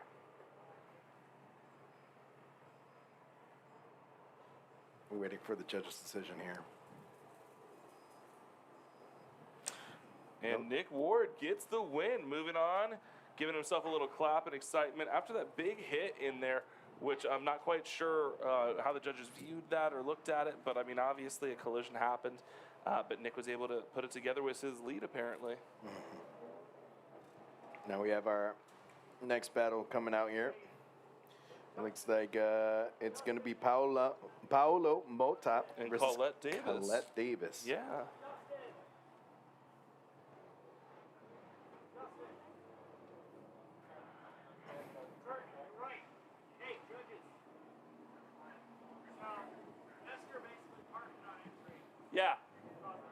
what I figured. It's just it was hard from our angle, so I couldn't. Yeah, it's hard from our angle too, but we All right. Looks like Colette Davis is riding up here with the Drift HQ BMW, our Pro Spec BMW. Now here, just straight shredded. So just got some info from the judges. I was a little confused. I was hearing my name. I thought I was getting called to the heavens. So yeah, Mesner parked it on entry and caused him to run into him. They obviously take that as an unchaseable run. And thankfully the cars weren't damaged because we were already on one more time. And he was able to put together a lead run. So that's how he gets the win. All right, we're going to have no drone on this one, but here's Paolo Mota in the lead. Colette Davis in the chase. In the rental from Drift HQ, not a normal car. Here we go, coming in with a nice initiation. Oh! Colette Davis is a little bit shallow. Oh, no. That car into drift as they're transitioning to the outer zones. Paolo Mota misses outer zone 3 and looks like he's flirting with outer zone 4. Surprised at what's going on with Colette Davis in the chase with it. Yeah, it looks like she just wasn't feeling very comfortable for some reason in that car. I don't know if it just didn't transition the way she was expecting for initiation or what, but definitely a lot of panic hands in there going on, trying to get that car settled and doing what she wanted, and almost straightening it looked like. So we're going to have them switch sides here. Colette Davis. It is a cool car. It is a rental car. I've actually gotten to drive right next to that car over in South Carolina when I was at Grid Life, and they had a couple of those cars out there. That was one of the ones that was running. And it's a great car, very fast. Definitely knows how to get some power down, but definitely a different setup than her car. Even though it's a similar chassis, doesn't mean everything transfers right over. Yeah. But that's the skill of a good driver, too, being able to jump in something that they're not used to, not a lot of practice in, and she was able to put some great runs in practice. And they maybe have just changed a couple things or, something else, but we'll see. I was at the tent, and I never realized how close the seat is to the wheel. Yes. And everybody was like, the only person that could drive that car is Colette. And right now, yeah. Or maybe Donnie. Maybe Donnie can slip in there. I was like, oh, my goodness, she's really close. But she's out there being an absolute slayer on the track throughout the rounds, last year, even this year, being very fierce. And we're going to see Paolo Mota in the chase with that Mustang. Yeah, Mustangs have really made a big insurgence into the drifting world. My first real exposure was actually the same event that I drove with that BMW. And they're a force to be reckoned with. There we go. Colette Davis with the BMW coming in, trying to get a nice initiation, going to that first outer zone. Gets right to angle. Good fill out for outer zone 1. And she's trying to feel out that car. She's a little bit. Driving into the interclip. Beautiful fill out there. Going to outer zone 3. A little bit shallow. And now trying to get out to outer zone 4. Absolutely mental. She is gripped up. She was very smooth with her momentum going through each zone. It was fantastic. You can see that grip float, though, that the BMWs have a lot, where it's like they look like they're almost going straight, but the rear end is doing their transition and coming around. She put it right where it needed to be into that second outer zone. So great job on her part. And the Mustang really throwing down, trying to put some style in there to catch up. Yeah. And this is our seeding bracket. This is a second to the last battle on the right side of the top 32. Then we'll be moving on to the grade top 16, grade 8, and finals. And then after that, we'll be doing our main event show. So this is to get placement in the main event. And it looks like Paolo Mota gets the win and moves on. Yep. So I think from the judges' point of view, they might have had to straighten on Colette in that chase position. I'm not quite sure.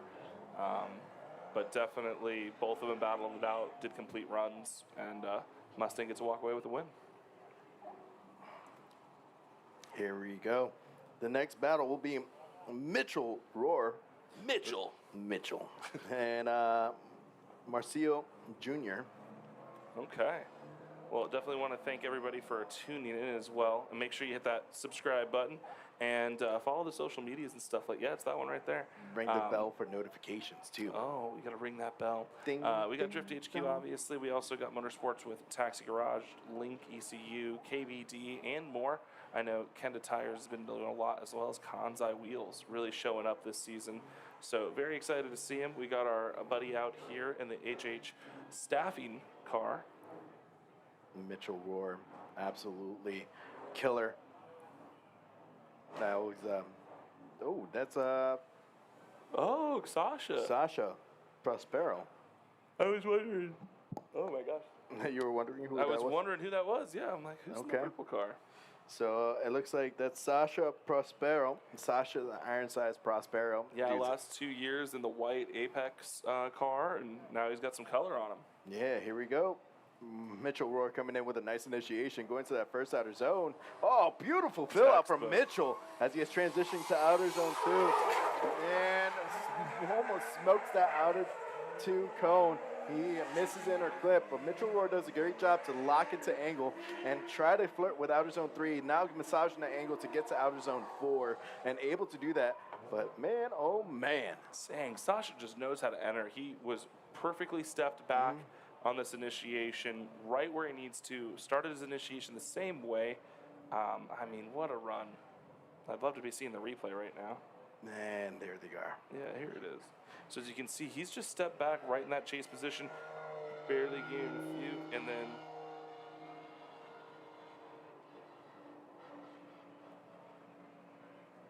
yeah, great transition here. And then yeah, just a little bit over on angle from our lead car. Actually, that is Marcio Jr. I think the name tapes are a little bit off there, but Marcio Jr. is able to do a Oh, great it's job. not Sasha? No, that isn't. I think Sasha has a seat in. Let's see. The main bracket. Let me see. I was gonna say, I was like, I don't know that car. Yeah, Christian Control. Yeah, Sasha is already in the main bracket, so that's Marcio Jr. who's getting in there. So the graphics are a little bit off. So Marcio Jr. and Mitchell Rohr, it was correct in the bracket. Sasha Prospero is in the main show, as well as Christian Control. So they're using this to kind of feel out. Their spotters are looking at all the drivers, see how they battle. Tom Merriman, we saw him earlier. He's in the show as well, and Tyler Hess as well.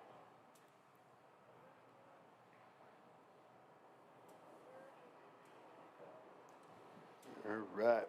Well, he did a great job in the chase either which way. Getting the thumbs up from both drivers. Here we go. Let's go ahead and see how this goes. Let's see something aggressive, boys. Mitchell Rohr in the chase. Marcio Jr. in the lead. Coming in with a nice weight transfer. Going into that first outer zone. Beautiful fill out. Look at Mitchell Rohr. Reel him in. Yeah. As Marcio Jr. gets into outer zone 2. Does a great job to fill that out. Diving into the inner clip. Mitchell Rohr pumps the inner clip. And it looks like he over-rotates. And he has to try to reinitiate drift. That is a huge mistake from Mitchell Rohr. As Marcio Jr. finishes off the lap. Really like to see the replay on that. I feel like he was following in that line that lead car was, and hitting that cone there affected his front wheels.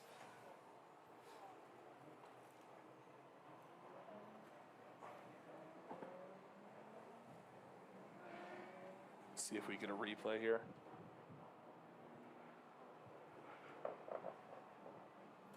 Here we go. Great transition. Reeling him in. Slows down a lot. Coming in, boom. Oh man, the part that we want to see, they're not replaying. Yeah.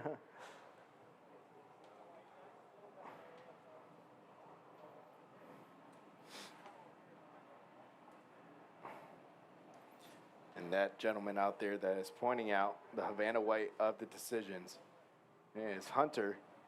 Probably seen the viral video from Fuel Fest of a man running. That is him.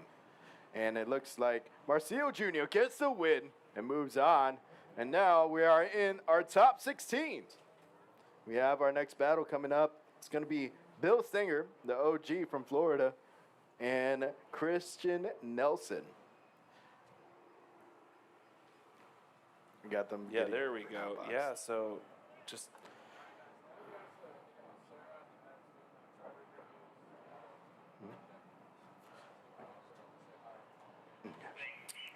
absolutely. Yeah, it looks like we're gonna have our co-anchor over here coming on up. We got Sarah Harrow, a famous driver actually. She's gonna be doing a mic check here. You want to step? You can step into where if the camera can see you. That way you're good. Oh, this is what y'all see up here. This is what we see up here. Yeah, we might need to turn your volume up a little bit on that mic. No, not that. That doesn't do it. It's the controllers over here. Which one is she? She should be.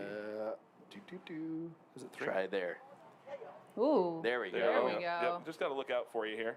Awesome. This screen is awesome. I love this. Yeah, the well, I screen better helps a get lot. down there Yeah. and be ready for when they come up here and see. Yep, 3.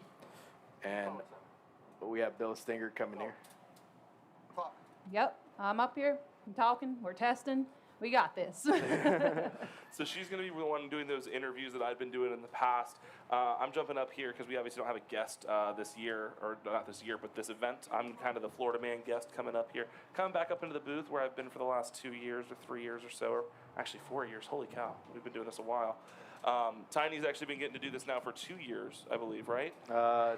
Yeah, it's 2.5 years. Been commentating for 3. Yeah, because you were commentating well Yeah. before coming out here. So we're going to go ahead and take away here and Bill watch this. Stinger is in the lead, and we have our Christian Nelson in the chase. And Christian Nelson is trying to keep up the proximity. Look at him diving into the pocket of Bill Stinger. Bill Stinger able to fill out each zone, and then going to that inner clip. Whoa, look at the surge from Christian, but bobbles in the chase, but able to get safe in drift. But you see Bill Stinger fall out of outer zone 4, keeping a Yeah. shallow line. That's big right there for the judge. So you can see full commitment on his part, and as soon as he got perfectly lined up, that charger's there, he was afraid that he was going to drop out of speed again like he just did. So you went ahead and give him some space. It caused that bobble. It's difficult because you're prioritizing this run in the car, but great job by our chase driver there. I can't wait to see the heater of a lead he's about to put down.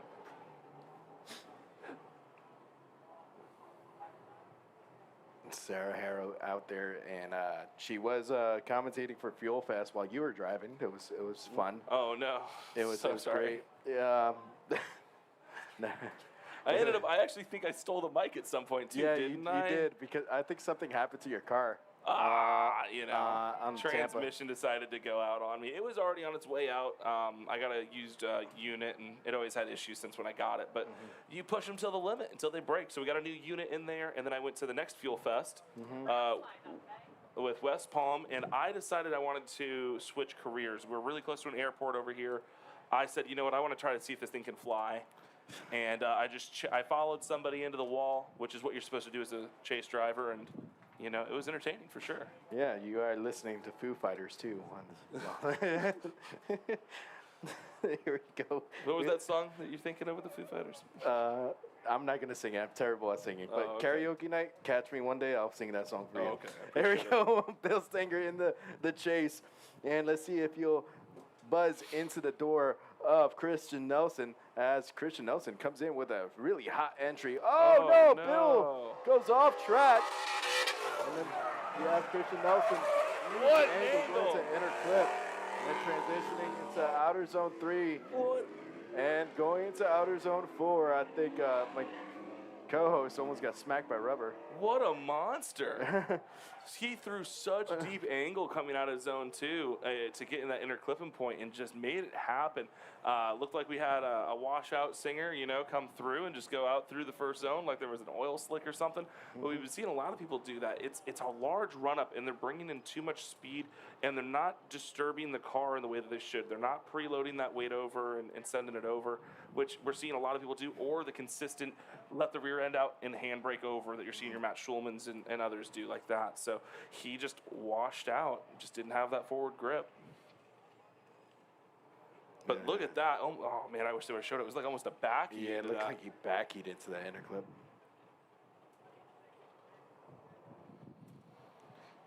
And no surprise, Hunter with the 350Z in orange, the RTS car, gets the win and is moving on Christian does out a of the good top job, 16. Man. Christian goes on and moves on. And now we have Salvio Silva versus Pedro Segnini. Oh, two Orlando-ish boys. Well, you know, he's Duarte's actually for not. Yeah. You know what I mean. Yeah. Words got really complicated there in my head. But yeah, definitely some Florida boys coming on through. Pedro, well, I'm excited to see you go into a little bit more horsepower car. Yeah, he's been, I think he just started putting nitrous into his car from last round. He said he just started doing that. Compared to the other events, that's all he needed for now, but I know he's going to outgrow it because of how he's driving right now. And you have Salvio Silva, he's been fighting his car, but able to like reel it in and get it together. The Smoke Daddy out there. If you haven't been to one of his cookouts, you need to get to one of his cookouts. Oh, for He sure. can cook. And He makes some of the best food. he could cook on the track and off the track. He can cook anywhere. Yeah. Put him in outer space, he could cook there. Salvio Silva in the lead. Pedro Segnini in the chase. Christian got it? Here we go. Smoke Daddy in the lead. Let's see if you'll light off the tires and make a smoke show. And that initiation is buttery smooth. Going to the outer zone 1. And now he's going to transition to outer zone 2. Hit that heat race to get there. And look at Pedro trying to reel him in. Man, Salvio Silva getting to inner clip, transitioning to outer zone 3, and lighting off those tires yet again, locking in the angle, going to outer zone 4. Wow. Absolutely mental. Savio came in a little on the shallow side for that second zone, but really set it in and really locked in at the first one, almost going a little too deep. But you saw Pedro trying to trace him down, but just could not make it happen. Not for a lack of trying at all. No, yeah. It's more of like for Pedro right now, it's like the David and Goliath for him because he's not as known in the Pro-Am scene, I would say, compared to like the Florida scene. He's known. He's known for going to the events, like the OSW events and stuff like that. I think this is his first season in U.S. Drift Circuit, and he's just trying to get his teeth bared down on the competition. So going against the Smoke Daddy, he's absolutely a mental driver. And Savio, you got to talk about the grade of car. Not saying that Pedro's car is not built up, but Savio's is a machine, a work of art, and is putting down probably double the horsepower that Pedro is. And these Zs, we see them being competitive, especially coming out of Florida. A lot of boys driving the Zs. It's swept the nation, but is it really going to allow him to be as competitive as he needs to be in this series? I'm not sure.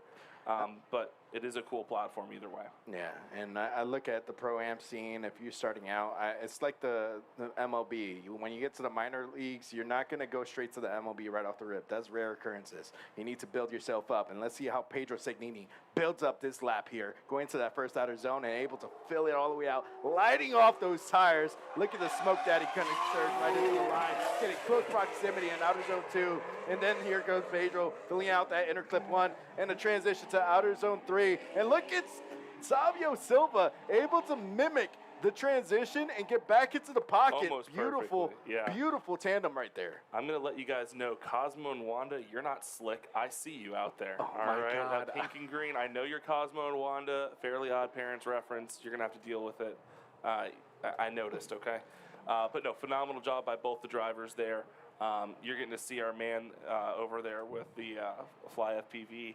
And we're going to go ahead and see what the judges thought of those two runs and see which direction it's going to go. Cosmo and Wanda. Who's Timmy? You. I'm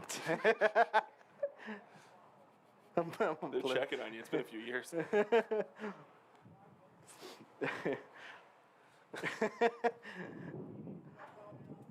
I was going to say Darren Boscia, but... No, but here we are on the red line, oil line. Let's go ahead and see the call go in which direction. Judges are still deliberating.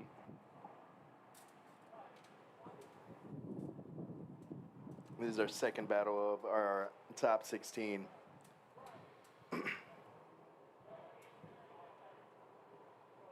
The next battle after this, John Temple versus Marcelo Zalpa.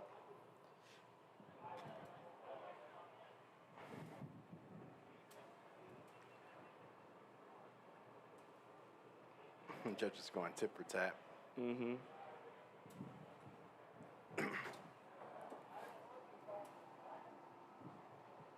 it's definitely a hot day out here, but the breeze is helping a whole lot. But definitely gonna need to take a break here soon for myself to go get a little Sprite or something to give me some energy here. We have food trucks out there. We have people with umbrellas in the stands, drinking water. Hopefully, you guys are drinking water. All right, and Gatorade, electrolytes are great.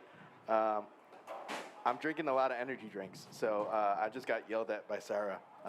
Dad needs to drink water. She's too. now the track mom. I'm telling people to drink water. She's like, you too.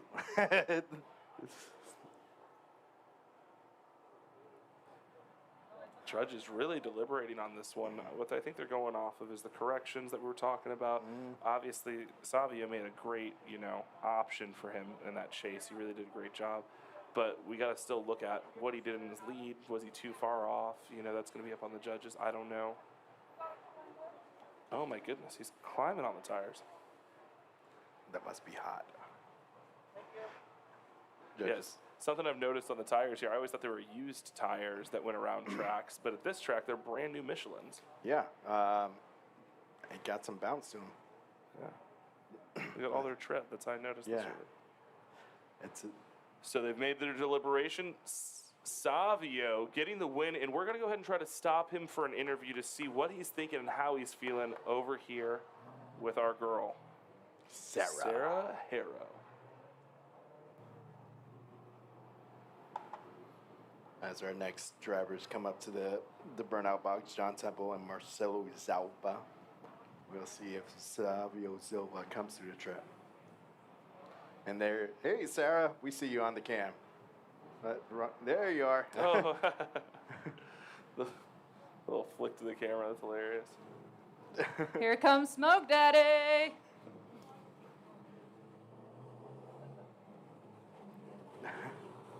Hell yeah, Savio. That's what I like to see. How you feeling? Fantastic.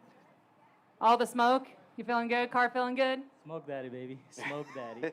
All right, keep at it. Get back to that pit and cool down a little bit, all right? All right. Man of few words. Well, it's a hard one, and I mean, after doing interviews myself, especially right off the track, and then going to competition just recently, you're like, man, the last thing I'm thinking about is talking to somebody with a camera and a microphone. You are so locked in and ready to go. You're thinking about the car, the setup, the things you want to change, if everything's good, and getting out of that hot car and trying to relax that brain a little bit. Yeah, and now we have Marcelo Zalpa. He is going to be in the Corvette. And John, the Rocket Man Temple, he's going to be in the chase. John Temple has that dent on the side of the car from last year's competition. We called it the lucky dent. I told him he needs to keep that there. It's fantastic to see how aggressive he's been driving with that S chassis. And Marcelo Zalpa, I love seeing him shred that Corvette. We were talking earlier about that's Colette Davis's previous Corvette, and we are waiting for the lights. Here we go. John Temple makes a little jump, so he could try to get a close tandem here. And look at Marcelo Zalpa smoking out all the way from the line. And man, oh man, huge speed, goes off track, and then to the bottom of the rear bumper, just fly out. Oh, over rotation. And look at John Temple continuing on, Said, just I'm shredding gonna go ahead and tires. just go for it, and I'm going to get my seat time in. He said, you're not going to stop me, but it looks like that Corvette was beyond hungry for every pylon we had out there. Having his bottom bumper section take one out, him physically take out the first one, and then he said, let me just go for this third one real quick. Yeah. 3 times the charm, right?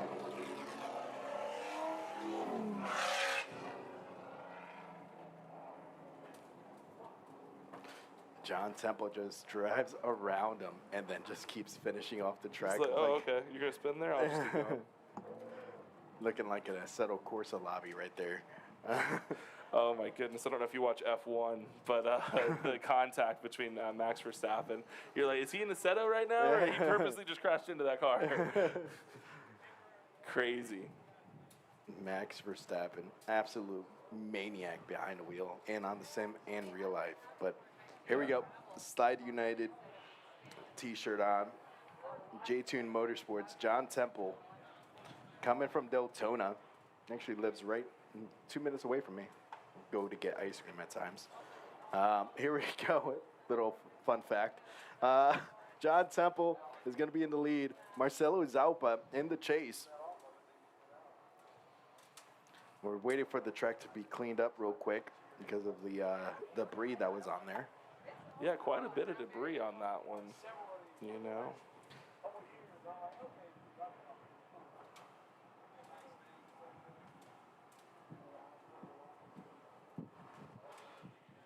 Getting some news in our ears we're checking out here real quick.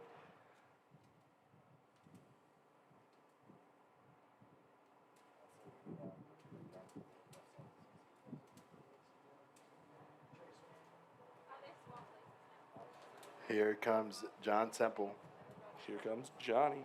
Coming in with a nice initiation. Going to that first outer zone. Marcelo Zalpa looks like he left at the lead. Look at John Temple being super aggressive. Going into that inner clip. Able to fill it all the way out. Transitioning to outer zone 3. An absolute gangster all the way through outer zone 4. Man, oh man. Absolutely killing it. You know, out here, all the guys for the U.S. Drift Circuit really making everything happen. The whole team out here, they just did a track reset in like no time. Auto Sports Engineering really doing a lot for us as well. Drift HQ and Redline are our main sponsors out here and absolutely killing it. A lot of the boys burning Kenda tires out here. And as a Florida man myself, I do run BC coilovers. It's always the direction to go. Just got to pick up some new ones actually before my competition this season. Okay. And then there's some Kansei Wheels I'm seeing on one of those cars. And let's go ahead and see who gets the win here, though.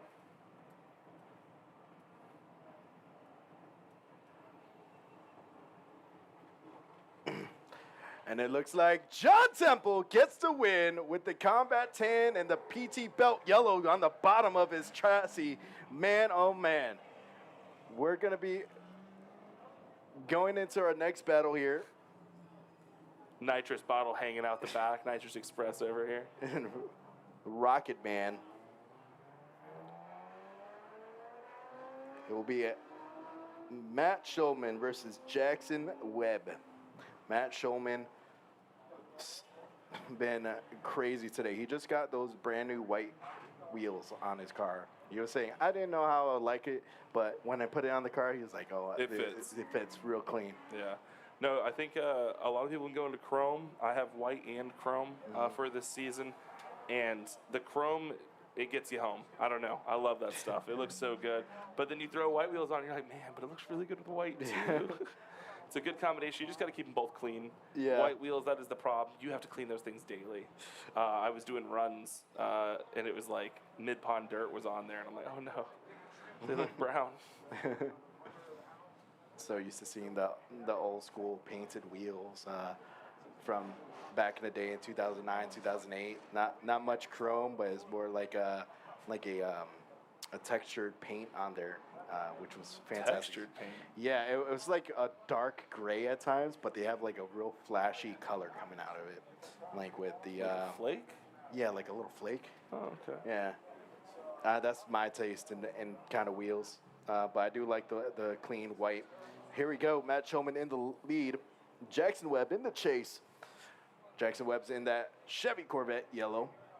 Coming in, Matt Schulman just initiates, going to that first outer zone, fills it all the way out. Now transitioning to outer zone. Looks like a tire drop, but able to fill out outer zone 3. A huge correction from the chase driver as Matt Schulman is going to outer zone 3 and filling it all the way completely out.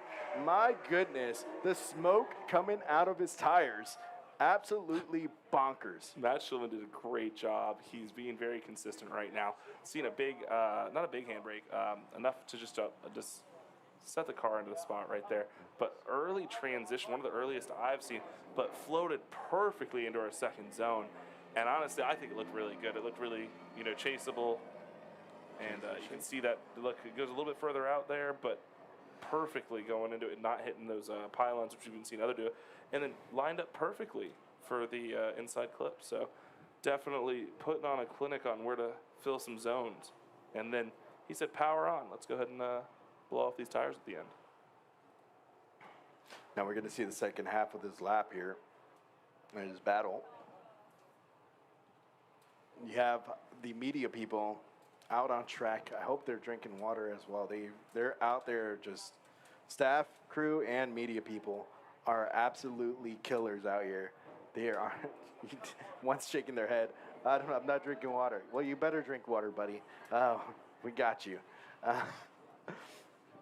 It's so hot out here. So Oh, the heat's getting to me a little bit. It's getting pretty hot out here. the guy that's saying no, he didn't drink water, is wearing long sleeves. That's what's even crazy. Oh, yes, no more water. That's what he's saying. Here we go. Second half of the battle. Jackson Webb in the lead.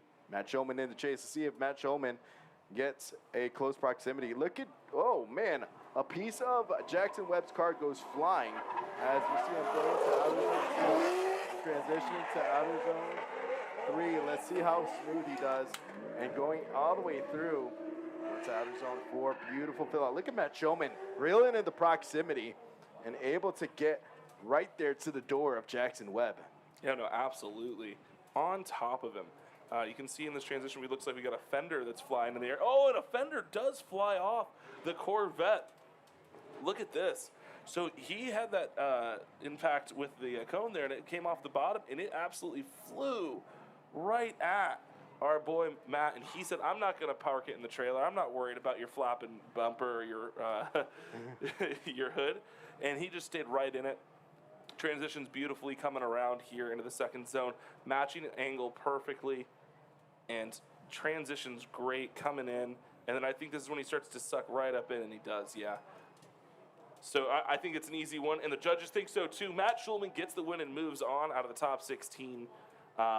Definitely a yellow fender out there that needs to get picked up. That is the left side of the great top 16 battles. And so we have our grade 8 on the left side of the bracket set up. And we're going to be moving on the right side of the top 16 here shortly.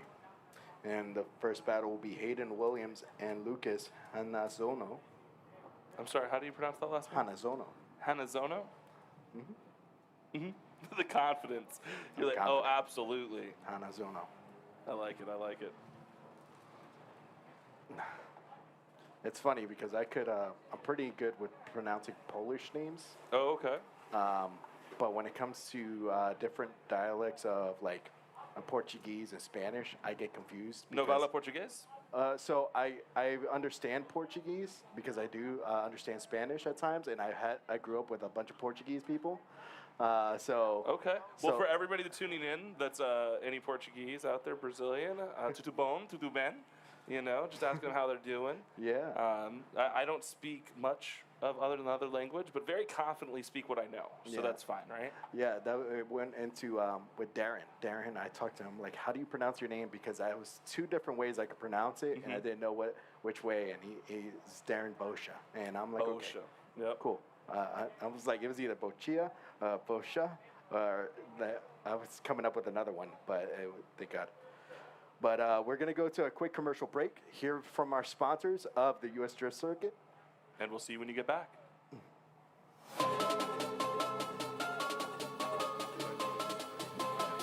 the hell can stop me? Who the hell can stop me?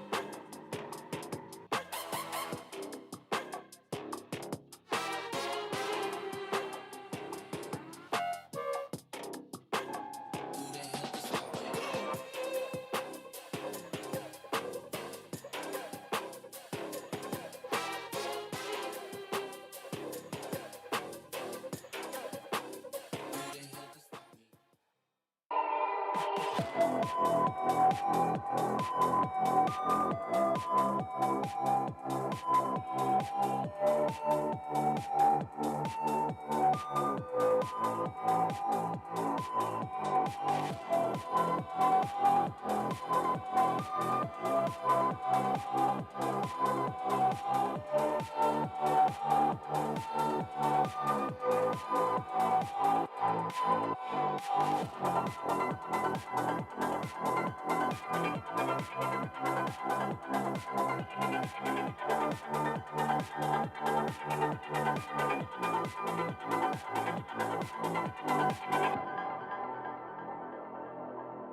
There's no better way to test your tires than on the racetrack.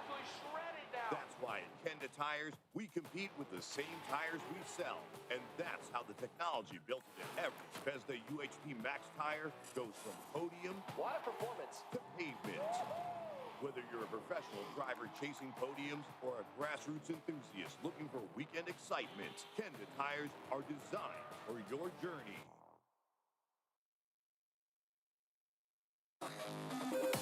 Link is the engine management solution for champions the world over.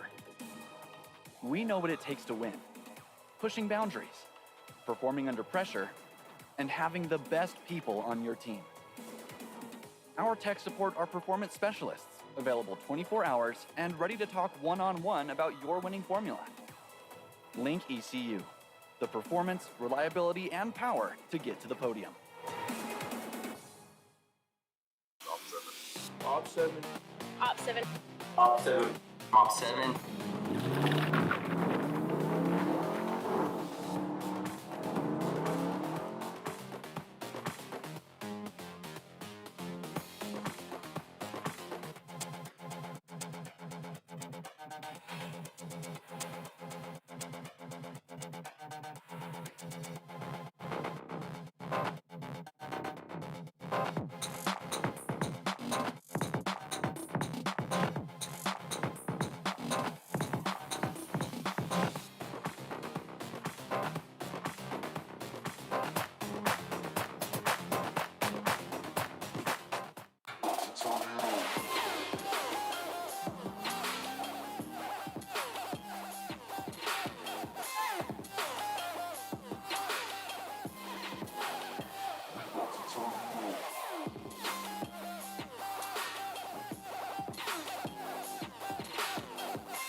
And we're back here at historical Sebring Raceway. We are coming in here with tiny U.S. Drift Circuit, and we have absolutely been killing it. I know you guys have been seeing all the commercials here for all the people that help make this happen, but you guys don't even realize that half of the crew that is out here making sure they're out there in the heat, putting down flour right now from those last couple runs. That way we can put on the best show for you and make sure our judges have the best way of judging them. Yeah, so coming on up, we have who? Nathaniel Jordan and Nick Ward. Looking at the bracket here, the bracket is looking stacked so far.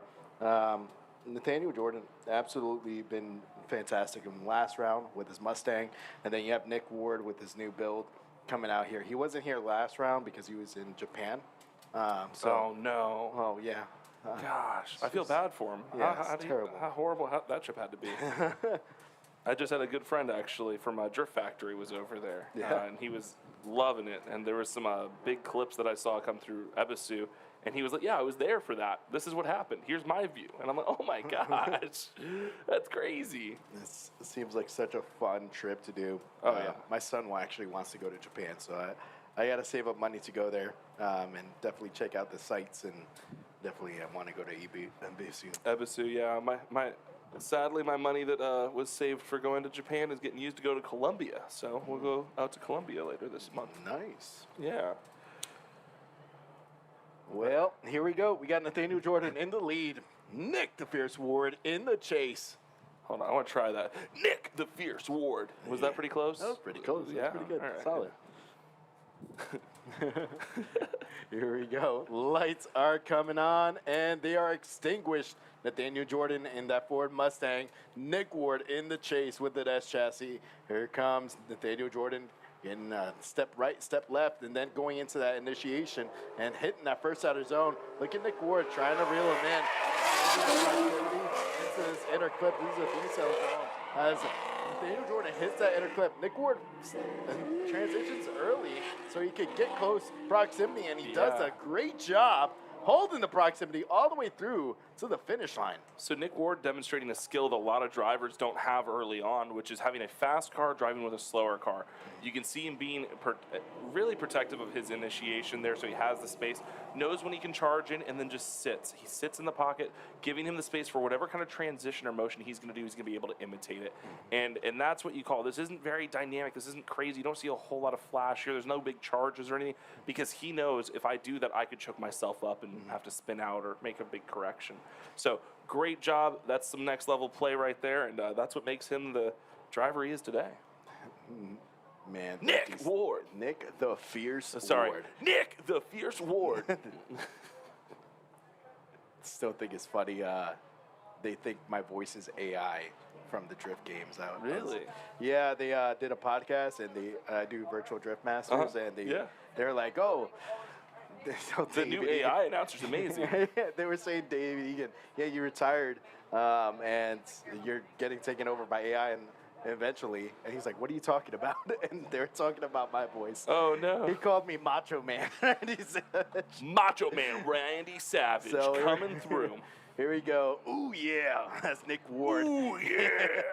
Coming on down, Nick Ward is going to take the lead on this one. Let's go ahead and see how he does that. He has nothing in his way. Coming in, gaining up some speed and throwing it in. Absolutely crushing that first zone. And look at that held transition on the limit. Big grabs on the E-brake there. And just passing that front inner clip, throwing it nice and wide, coming around and getting this final and third outside zone. And like every driver before, once they get into that groove on that third, they can just put down that smoke screen. I mean, what are you thinking about that last run there, bud? There he goes again, showing off, going to the stop line. Here we go. I like how everybody he does it with does it too. They're like, oh, if we're allowed to do this, I want to do this too. Look at Nick Ward. I like the power alley, how aggressive he goes, using that E-brake as a tool to get into the outer zone 2, and then fills out inner clip 1 beautifully. Now he's a little bit shallow in the beginning of outer zone 3, but using that shallow entry into that zone, it makes him be able to fill out outer zone 4 even more completely. Is an absolute, it shows the skill and the veteran status of a drifter, how he's using the track, what he needs to do. Oh, for sure. And I think that's why Nick Ward right there, the judges award him for it. They say, you're getting the win, you're moving forward. In reality, I love seeing the Mustang out here, and man, did he make a show out here. We're going to go ahead and see him in the next bracket when the actual competition kicks off. This is just the seating bracket. I can't wait to see the lineups and who everybody goes against. And that was on the right side of the bracket. Our next battle here, you have Andrew Grindle and Paolo Mota. Okay. Nice little matchup here. Paolo really got that win and went against another higher horsepower car, was able to hold it together and just made fewer mistakes. And let's see if he has a chance really to show that he can drive out here. Yeah, this is the second to last battle of our top 16. After this, we go to our grade 8. Look at Andrew Grindle, locked and loaded. And look at that Ford Mustang, American Muscle versus Tuner, as they're coming into this first outer zone. And a beautiful initiation from Andrew Grindle, locked to angle, but falling out of outer zone 1. And then transitions to outer zone 2. Paolo Mota shuts himself down after outer zone 1, but Andrew Grindle does need to complete this lap. So it continues on to the next part of the battle. But look at Andrew Grindle, smoke show all the way through. Paolo Mota drives through the track. I don't know what's going on with his car, but as a lead driver, you do have to complete the lap, even if the chase driver shuts down. 100%. So if a chase driver does zero out, well, here, I think we have Sarah sitting over here ready for an interview. Sarah, shooting it over to you. We're over here with Nick Ward. How you feeling? We're feeling good. We're relaxed. We've already lost a door and a window, which so it lasted 8 laps. And, so at that point, I said I was going to bang doors. I didn't realize that I was going to bang my own. But we're feeling good. We're feeling comfortable. I really am not focused on like a pro-am kind of season this year. I just said I wanted to have fun. And I think that that's the mindset I have to continue, because now it just shows I'm not doing like dumb little things, and it's just always a mental game. So turn 15 is my favorite track, so hopefully we'll just keep going and battle by battle, like everyone says, and stand on the top of the podium. Hell yeah, it's looking good out there, so keep it going, man. Well, back over from Sarah, super awesome to hear that. I mentioned that earlier. He said he's out here to have fun. He's out here to bang doors. And like he just said himself when I called it out, he wasn't planning on banging his own door. He was planning on putting other doors in. But he did have that car show up on him real quick and just basically park it in front of him. And that's how he ended up getting the win on the last one. And that's how he got the win over here, too. So coming back to Andrew, Grindle, and Paolo, let's go ahead and see what happens. Yeah, and like I was earlier mentioning, with the zeroing the chase driver zeroing, that doesn't mean the lap is over because you have to have a complete lead lap for the battles. Here we go. We have Andrew Grindle in the chase. Paolo Mota in the lead. Let's see how the S chassis fares up against his Ford Mustang as they're going into that first outer zone. Paolo Mota falls out of outer zone 1, and he's able to out with that Ford Mustang, and then getting into outer zone 2. Beautiful fill out as well. And it looks like Andrew Grindle had to shut down going to that inner clip, but Paolo Mota is able to get into outer zone 4. I wonder what's going on here. No, I wonder what's going on, too. Unfortunately, I was handling some technical difficulties over here, so I didn't get to see the ones that happened on track. Yeah. Here we go. Here's I'll get to watch it. I'll give you my first interactions here. So coming in, he's not really filling the inner zone, but both of them putting down some smoke. Going in, going a little bit further out. It looks like, a big angle, and just really parks it there almost on him. And Grindle decides not to total out his car. Yeah, it looks like he checked him up and choked out Andrew Grindle. Yeah, so Grindle puts in the clutch and allows the car to roll backwards so that he's not going into him. And that's going to be interesting on the judges, how they're going to view that, because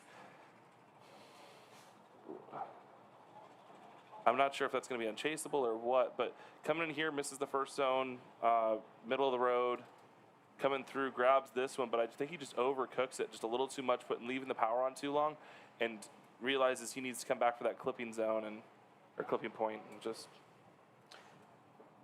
parks the car. Andrew Grindle saw him angle up, and he had nowhere else to go. He had to slow himself down. Yeah. That made him. I'm gonna think that's gonna be the main decision what the judge is gonna be looking at. But we have our next battle, our final battle of our top 16. You see Lee Yearwood with the Nappy Boy Automotive livery there, and then you have Marcio Jr. He's gonna be in that S chassis with no hood.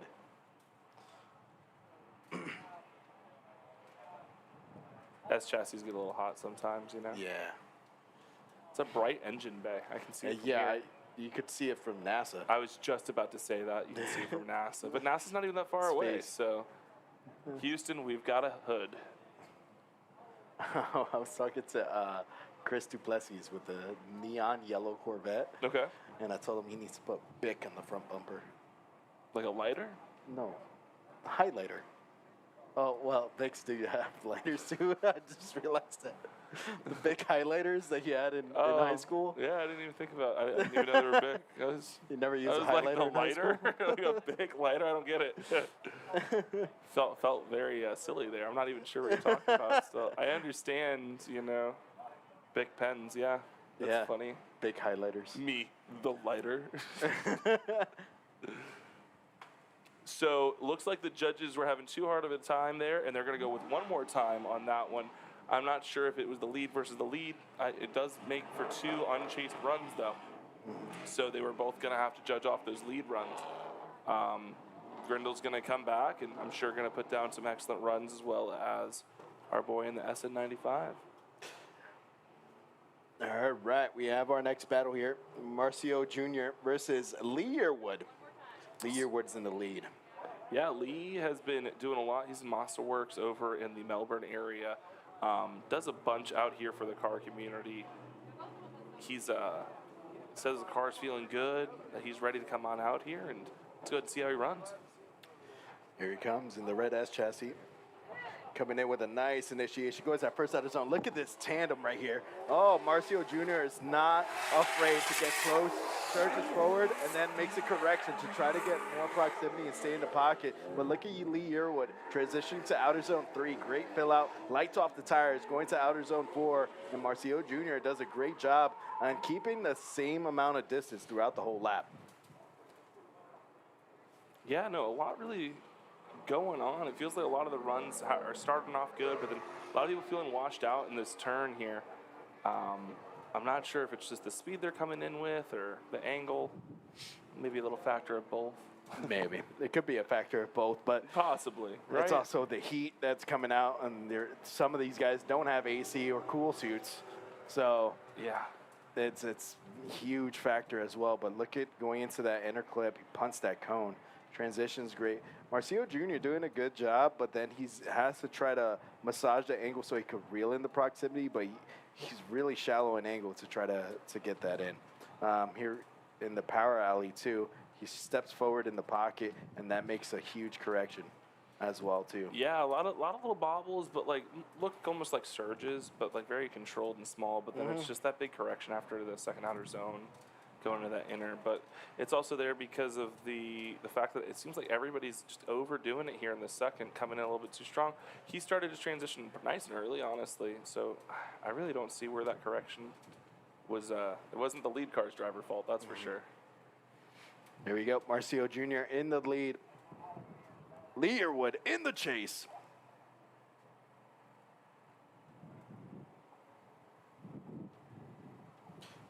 And we're waiting for the track staff to get off track. We want their safety. Yep. To be important. I hear a crazy cart in the distance. Yeah. Here we go. We have Alex on the line about to get the lights up.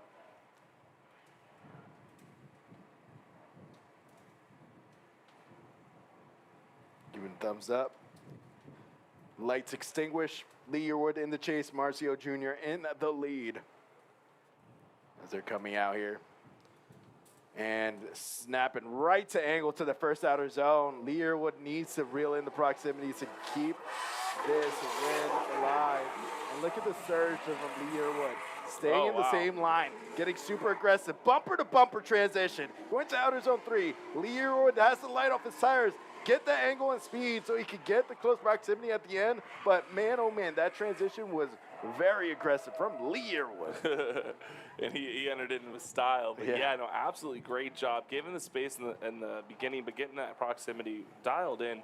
Really trying to match his angle here, and then a nice surge on that inner clipping point, dragging his front bumper right on his rear, and then right into matching that zone, or matching his angle. Really good job, proximity. He starts reeling him in again. Great job by both drivers, though. Getting to be a tough one on the judges there.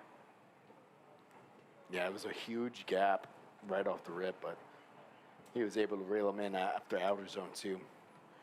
And Hunter with his sun hat there. You could get that at the US Drift Circuit booth. And it looks like Marcio Jr. gets the win and moves on to the Grade 8. Wow. Definitely doing a great job. Both of the runs that we've seen from him, he's been really mimicking very well. Really didn't matter what Lee Yearwood did there to try to catch up to him. Those charges just weren't enough. And it looks like this next one is going to be a buy run from Lucas Hanazono. Hayden Williams did not make it to the line. So it's going to be that young buck coming out here and shredding up the tires. I can't say anything around you. That young buck's going to stick in your head rent-free today. I'm used to saying young buck with it's better than, well, my best friend from Pennsylvania calls my son a rugrat. So. Oh, well, you know, maybe you shouldn't call these adults out here rugrats, you know. Yeah. Hey, King of the Hill's coming back on air. Maybe the Rugrats too. Who knows? Yeah. Still got some racing there in the background, some wheel to wheel, and we're coming out here with Lucas. He's going to go ahead and get his buy run here real quick in this 350Z, all the way from Mims, Florida.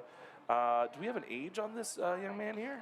Nope, but I'm definitely going to ask Darren Boja here shortly if he comes by around. He's been hanging around the announcer's booth. Yeah, I feel like he would know because he's probably around the same age. Yeah, and you see, was that a Miata that just drove on the background too? Yeah, of course. Here we go.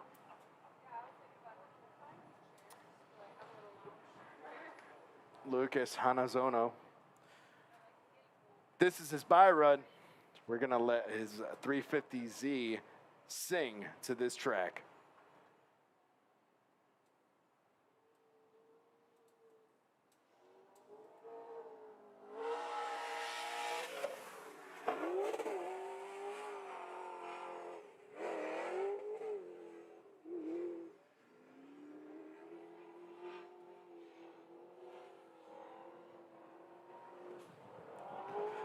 man.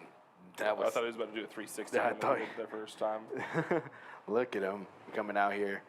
Nice initiation, going to that first outer zone, man. You're doing a good job.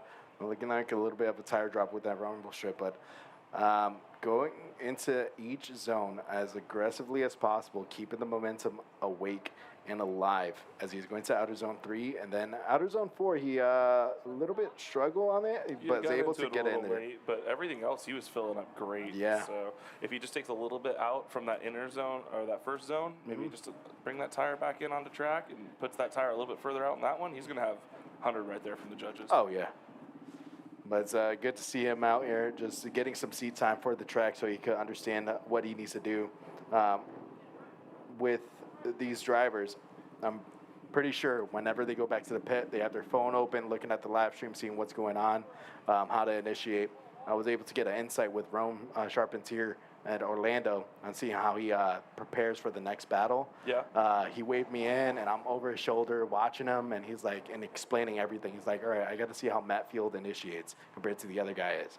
Okay, he initiates this way. I got to do a step a certain way. And Oh, yeah. it's insane. I'm like, holy There's smokes. a lot of preparation. So it's when I play football, you know, you watch film, you know, and you're trying to learn your DBs, see what people are doing, all that kind of stuff. Whatever your position is, you're trying to see who you're going to be facing against. Well, here, at least you know who you're going against. Yeah. You know, and it limits down to, 18, 20-something drivers, as soon as you get through your first round.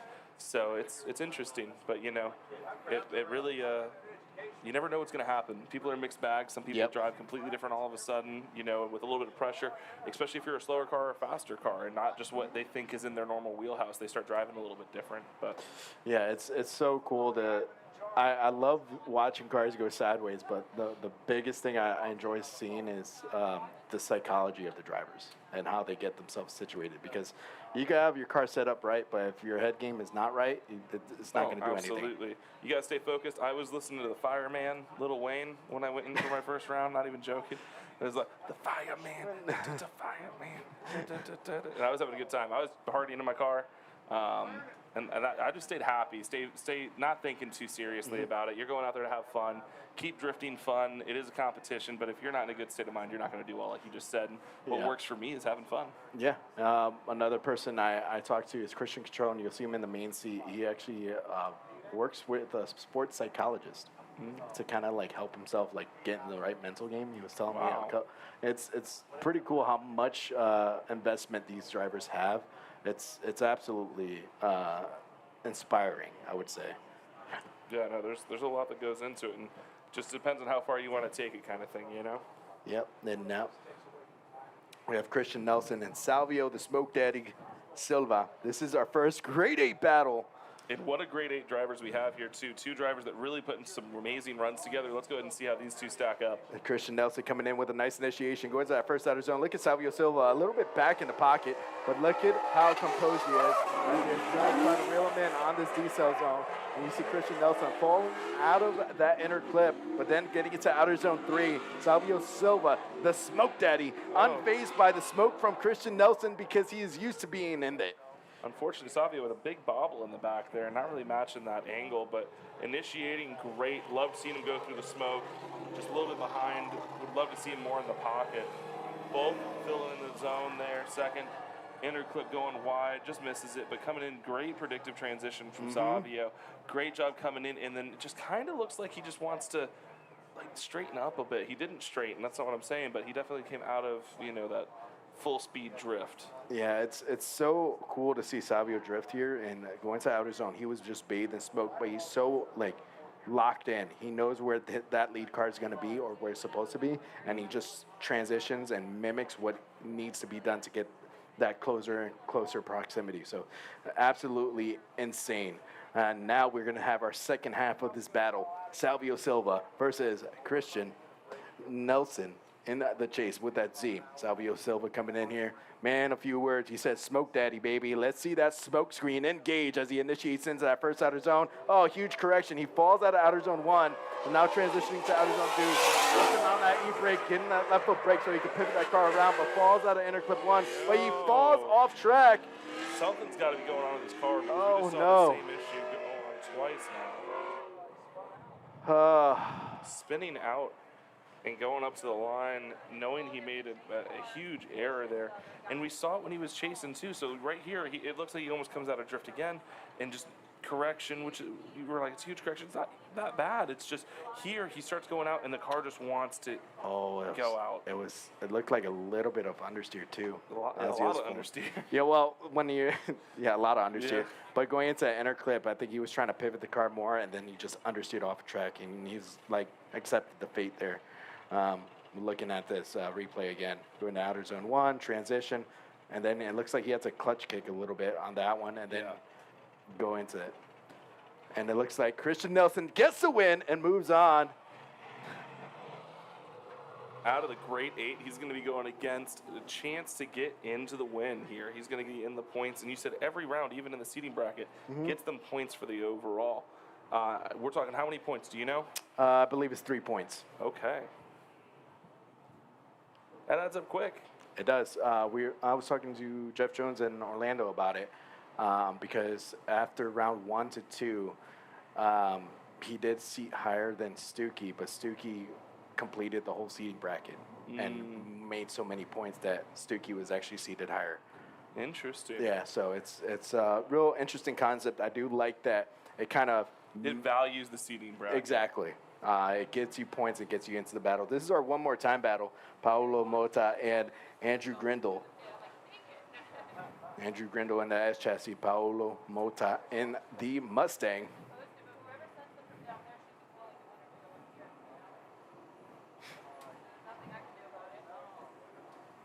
Excited to see these two guys go at it again. Getting the thumbs up from both drivers, and here they are coming down. Here is our battle here, coming into the first initiation. Paolo Mota just shredding tires all the way up to the initiation. But look at Andrew Grindle, able to transition into outer zone.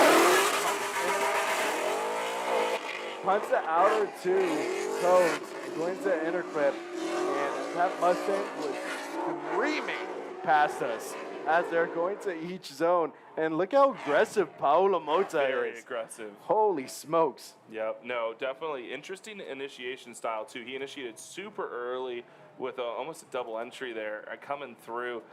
Fill the zone and loses in space. Andrew Grindle, you can hear going heavy on the throttle to go ahead and redrop the grip back up. You know, he's a little too wide. Works out perfectly in his favor, making that correction with the throttle there, and then just absolutely kills it in this outer zone and gives Paulo the opportunity really to suck up on him, and does a great job. Man, that was insane. I wasn't expecting the tire smoke from the start line all the way to the 3 cone. It was yeah, he's ready to go. And then Andrew Grindle able to fill out each zone. Andrew Grindle is someone that I've been enjoying to watch. He came from the Corvette a couple years ago to the S chassis. Actually, a Z. Yeah. As well in there. Yeah. So he's had a lot of chassis now. He's a very talented driver, and real cool headed. Whenever I talk to him in the pits, it's pretty fun. Yeah, looks like the graphics are a little off here. I think Nick Ward's face turned into Paolo Mota. I don't know. I didn't know that they had a face off. That's a rough movie. Here we go. It was like a Freaky Friday. Face Off is the one where it's like, you have my face. You're trying to steal my family. Oh, jeez. There we go. Paolo Mota in the lead, and he smacks the cones. Hits the cones. Might be a restart. Okay. I'm not seeing restart lights, though. There we go. Outer zone 1 fills out. And there, look at Andrew Grindle screaming at the door of Paolo Mota. And he's like, I don't care if you went in a straight line and punched those cones. I'm still going to try to reel you in. Oh, mercy. Yeah, Grindle doing a great job to charge in on him right through the smoke.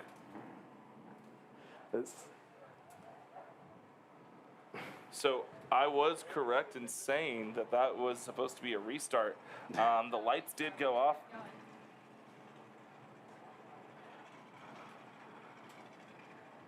Yeah.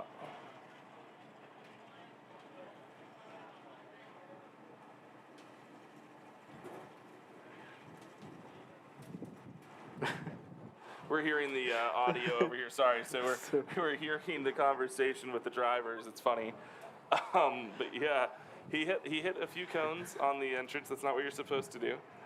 So Paolo Mota, and we see at the beginning of that replay, he just went straight and just smacked all the cones.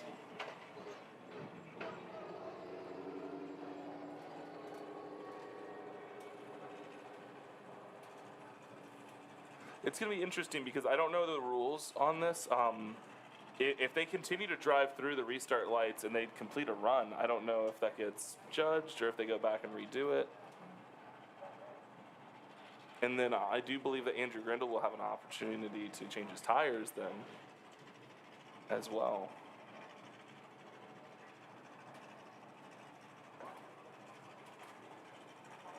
No, okay, it looks like they're going back to the line. That guy doesn't want to restart, but they went on the restart, so that's up to them if they want to go or not.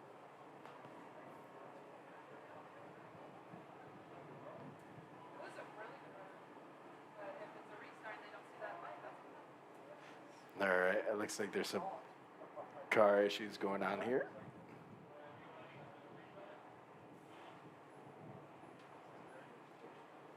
So they're discussing something.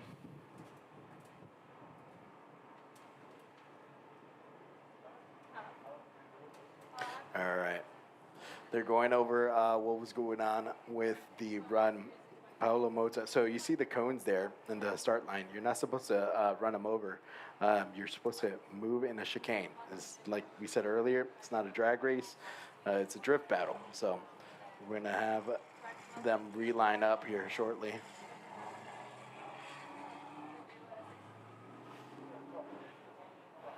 just have one person, but then I drove with her. And you see behind them is John Temple in that TNS chassis. And you see Schulman and then Juku chassis over there. And then look at Andrew Grindle coming up. Yep, taking the long way, trying to cool his car down. Yeah.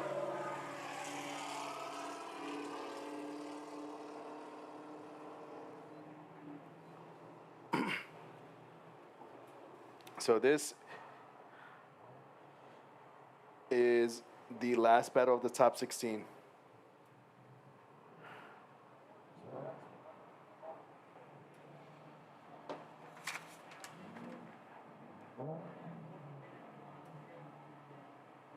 And it looks like Andrew Grindle is lining back up, even though his car was a little bit hot. We'll have him cool it down a little bit from that long ride. Paolo Mota in the lead again. Let's see if he'll hit those cones again or go around them. Hopefully not. Yeah, let's see him go around the cones. Yeah. Reminds me of Jersey 2 years ago, where LZ hit the cones multiple times, and he ended up podium in Jersey. It was a fun event to watch live, but definitely a big thing in drifting. You got to go around those cones. Yeah. Here we go. So Andrew Grindle, he's going to be having that is a 1995 Nissan 240 SX. It's an iron block LS at 796 horsepower. Oh, wow. Here's Paolo Mota coming in with a big old flick, going to first outer zone and missing it completely, and able to touch that outer zone one. Transition. Still out. And the part of the outer zone 2, transitioning to outer zone 3 and completely missing that. Into outer zone 4 and able to get right back into the pocket.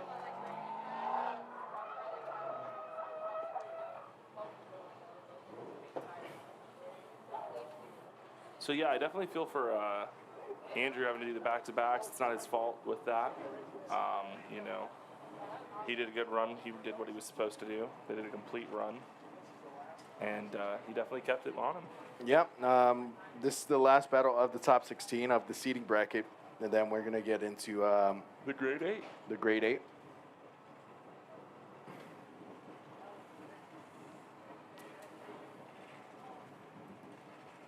And with all of that, Andrew Grindle gets the win in the left lane.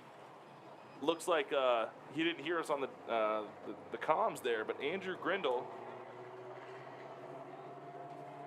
Yep, There he is. It's hard. There's a lot of cars around, a lot of things going on. Makes it very difficult to hear. Yep, and tinnitus. What? Tinnitus. What? You got me.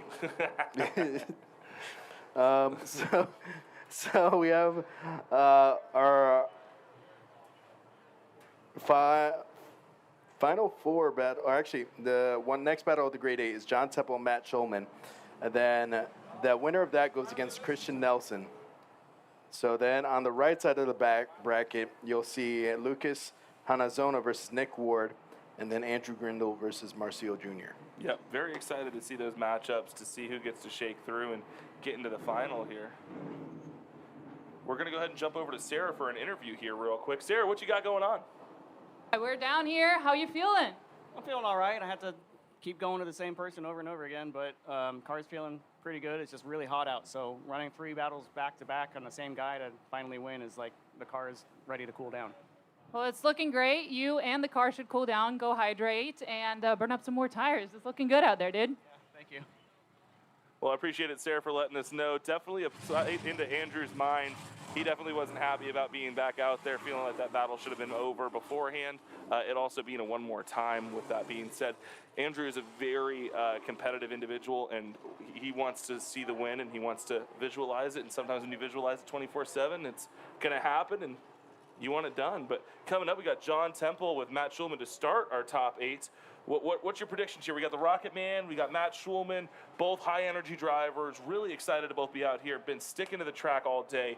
What are you expecting to see here? I should expect to see a really fierce battle as John Temple comes in and forward in the pocket, and he makes a huge correction, but he still spins drift.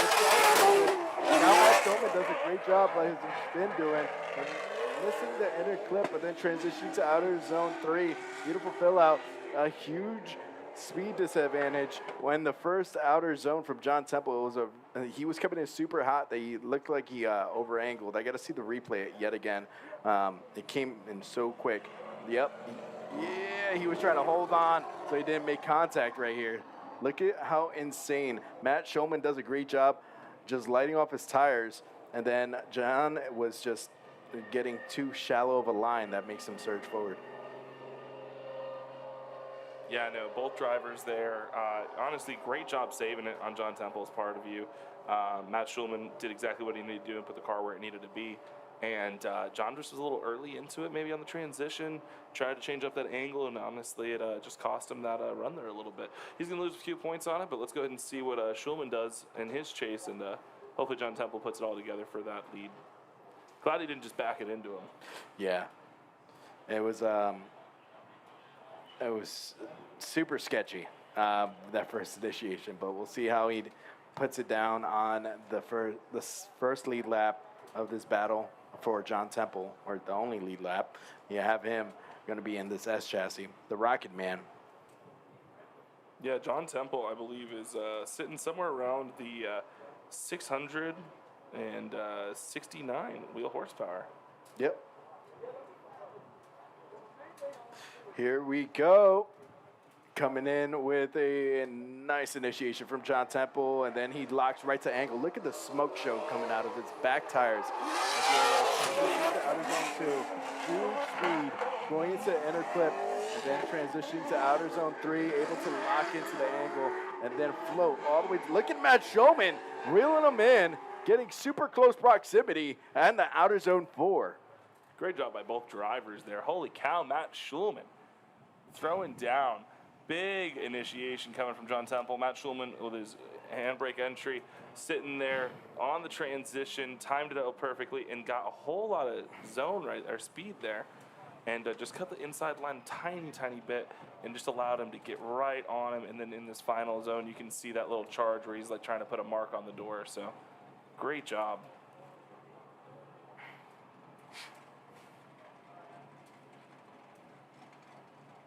Waiting on the judge's decision here. John Temple having an electric season so far. Last season he had to I believe he stopped competing due to personal issues after round 2. But it looks like Matt Schulman gets the win. John Temple, it doesn't end here. He does go into the main bracket. Matt Schulman does move on in the seeding bracket. And getting points the whole way here. Yep. So he's gotten a couple points for each round 1 there. And helps in the seeding bracket, helps him for the next round and placements and helping that bracket out. And a vehicle we've had a lot of buy runs with, finally getting to see a competitor, and where he's going to see it with not only a normal competitor, but someone that we face swapped with somebody earlier. So very excited to see this matchup here. Nick Ward driving multiple cars. Yeah, right. Here we go. Nick, the Fierce Ward in the chase versus Lucas Hanazono in the lead. Hanazono coming in here with that Z. And Nick Ward in the S chassis. They're rolling up to that first outer zone. A big weight transfer going to outer zone 1. Good fill out from Lucas Hanazono as he is going all the way through, transitioning to the power alley, trying to lock the angle, hitting that E-brake so he can get to that inner clip as well on that D-cell zone. Look at Nick Ward getting bathed in smoke, but staying close proximity, now massaging the angle so he can reel it in and then put that tire right to the door of Lucas Hanazono. And then it looks like we do have Sarah over there with our driver, Matt Schulman. Sending it over to you, Sarah. We're out here with the Schulmanator right here. How that feel, dude? Good, very good. Feeling really good. It's hot as hell out here, but car is dialed, team is dialed. I'm feeling super good. Awesome. Well, go cool down, dude. Thanks, Sarah, for catching up with him. Yeah, definitely hot out here. I'm actually taking a seat, and I'm almost the same height as Tiny. Hey, Right? Come on, man. Oh, sorry, should I stand up? So, Just say I grew, okay? But this is our battle here. You see the first outer zone transition. Lucas on his own doing a great job with this layout. It looks like a lot of sawing at the wheel, though, going into that inner clip. But then Nick Ward doing a great job just reading the movements of the car and keeping that proximity really tight and neat. no, you can tell Nick is driving by feeling there and everything like that. Doesn't have a lot of time with that other driver, so he's just getting ready for anything that could happen. You can kind of see it in a little bit of twitchiness going on, but now he's going to be in the lead. We should just see a lock and forget situation here. And here we go, Nick Ward coming in with a nice initiation, goes to that first outer zone, lighting off the tires. Lucas Hanazono as he is able to get in the smoke. Try to follow the line, falling behind. Now here comes the D-cell zone. He could reel in the proximity, going all the way into outer zone 3. Nick Ward flirts with outer zone 3, lights off his tires yet again and gets to outer zone 4. Lucas Hanazono does a good job on keeping consistent proximity, but I don't think it's going to be enough on this battle. Nick Ward's hilarious every time. So yeah, coming in, a little bit of distance there, and you can see he actually decides to take out some angle to try to catch up quicker, which I think is the right call there, because he's able to go ahead and mimic here. Nick doing a great job going through, getting this touch and go, and doesn't really fill this outer third zone until the end. But great job by both drivers. Good. Man, Lucas initiates so early. Yes, and Nick Ward gets the winner graphic on there with a red line lane. Very excited to see him move on, and very excited to see more of that 350Z here in the upcoming battles coming up later today. Yep. Don't forget to stay tuned in where we actually do our top 32 battles, and we'll be getting a winner here. First place, third place, fourth place. Yes. Throwing points down towards the ProAM Championship. And then we have Andrew Grindle versus Christian Nelson next. After this battle, and you're going to see Marcio Jr., they still at the grade A battle. Marcio Jr. versus Andrew Grindle. We're going to go ahead and pass it over to Sarah Harrow here. I think she's got Nick on the phone. Yeah, we got Nick over here. How you feeling after that? Hello. I'm on the phone.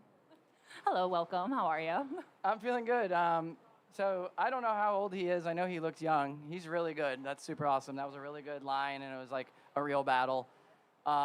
Again, having fun. That's what we're doing. We're going to keep going. And like my Brazilian teammate here, all we'd have to say is "Bora, bora, bora, let's go."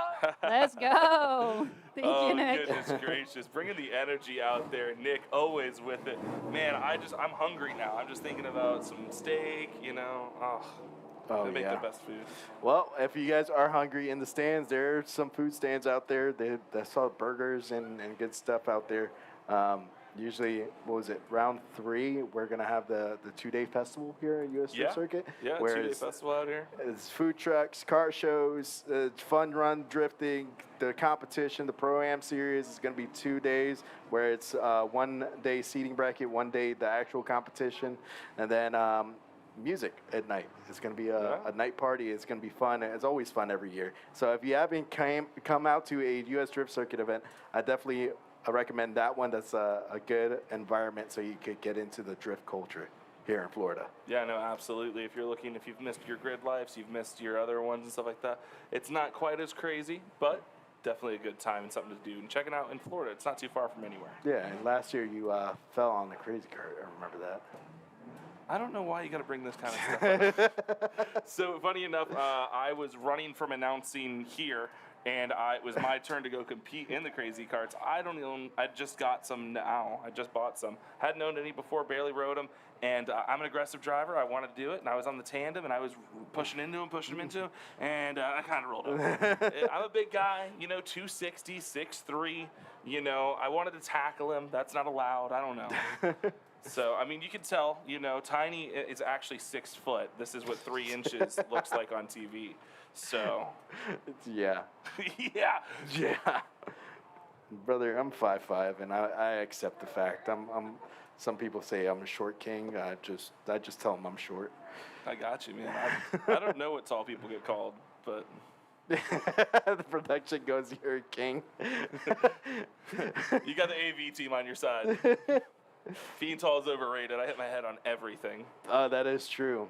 Oh, man, my one buddy is 6'5", and I would walk casually underneath something, and he would just follow me, and he would hit his head on something. You got a duck or something, man. I don't need to. Not you. Oh, yeah, he does. Here we go. We got Andrew Grindle versus Marcio Jr. Marcio Jr. is going to be in the purple and neon green S chassis right there. Let's go ahead and see how Andrew Grindle does here. Said the car was overheating a little bit. And I think he took off the hood. Look at him in, trying to does a great job initiating. Look at Marcio Jr. getting right there, close proximity to Andrew Grindle. Oh, my God. Andrew Grindle going to outer zone 2, and then trying to dive into that inner clip. Flirts with that inner clip. Now going to outer zone 3, a little bit of a correction from the lead driver. But Marcio Jr. doing a great job following the line of Andrew Grindle. One of the best battles we've seen today, for sure. Both drivers really putting it in the work. Great mirroring right there, starting off with a great proximity. And that's what I got taught early on is it's okay to chase them down if you have to, but it's better to be there when they start. Imagine if he wasn't in that distance right there. There's no way he would have this transition to be able to lock in and get in the pocket. But great job, Marcio, killing it today. Both of them have their hoods off because, it's more fun topless, I guess. Sure. Well, you got to keep the temps down. Yeah. So we have Andrew Grindle going to be in the chase. Marcio Jr. in the lead, and I'm super excited to see what Andrew Grindle is going to do on the chase here. I love watching this replay. They're great. Yeah, we're waiting on the one car. Where's Marcio?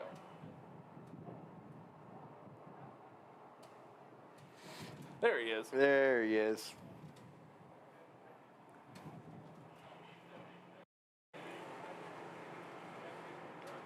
I'm predicting Andrew Grindle being very aggressive on the initiation here, and hopefully it puts together for another spectacular run. Do you want to pull some Jared Deanda and say, "Let's send it"? Oh, yeah. Here they come down. And here comes Marcio Jr. coming into that first outer zone. And look at Andrew Grindle getting a nice close proximity as close as possible in the first outer zone, where they will as close as possible. It looks like Andrew Grindle punts that inner clip, But Marcio Jr. doing a good job lighting off those tires. And look at the smoke show going to outer zone 4. Beautiful fill out. And lead versus lead, chase versus chase is going to be very interesting for the judges here. I will say Andrew Grindle did initiate a little bit differently going into that thrown in. Just kind of transition a little bit slower on it. I'm more worried about this, where he cuts into this inner line right here, As hits he that off inner track. clip, and just really, goes off track. Looks like 3 tires possibly Trying off. to be aggressive, wanting the win, and might have just sent it a little too hard there, bud. Yeah. And having that, from what it looks like, from what I'm seeing on this replay, it looks like he was 3 tires off. So that might be a 0 for the chase. Right? That was it. I don't know. so much rubber on the track, and the lines have disappeared. And it looks like Marcio Jr. gets the win. Yeah, unfortunately, Grindle taking himself out on that one with that inner clip situation there. A great chase and great lead by Marcio. Secures the win and gets him to move on out of the grade 8. And now we are at our final 4. You have Christian Nelson versus Matt Schulman. And then the next battle after that will be Nick Ward versus Marcio Jr. After this seating bracket, we'll be taking a break and then going into the main competition, top 32. But look at Matt Schulman already locked in. What time are we doing the main competition? What is it on the schedule? It's on the schedule is at 4:30. Okay. But I believe we're gonna let the drivers do some practice laps too. Yep. So we are a little bit behind from our technical difficulties from before. Yeah, Then the wind took down our internet. We lost power. Yep. You know, we kind of had everything happen that could happen. Yeah, it was everything that you don't want to happen, production side, that eventually happened, that you can't control. Yep. It's something that with the weather-wise, but that's one thing with drifting. You never know how long the competitions, but you'll always enjoy the smoke shows that the tandems deliver. Here we go, Matt Schulman and Christian Nelson in the chase, and Matt Schulman locking into angle. Look at Christian Nelson mirroring the angle as they're transitioning out of those 2. Beautiful fill out, huge angle from Matt Schulman, and going into that inner clip. Christian Nelson getting right there. Oh my goodness, the aggressive Christian Nelson, as he is going across that line, just almost door tapping him.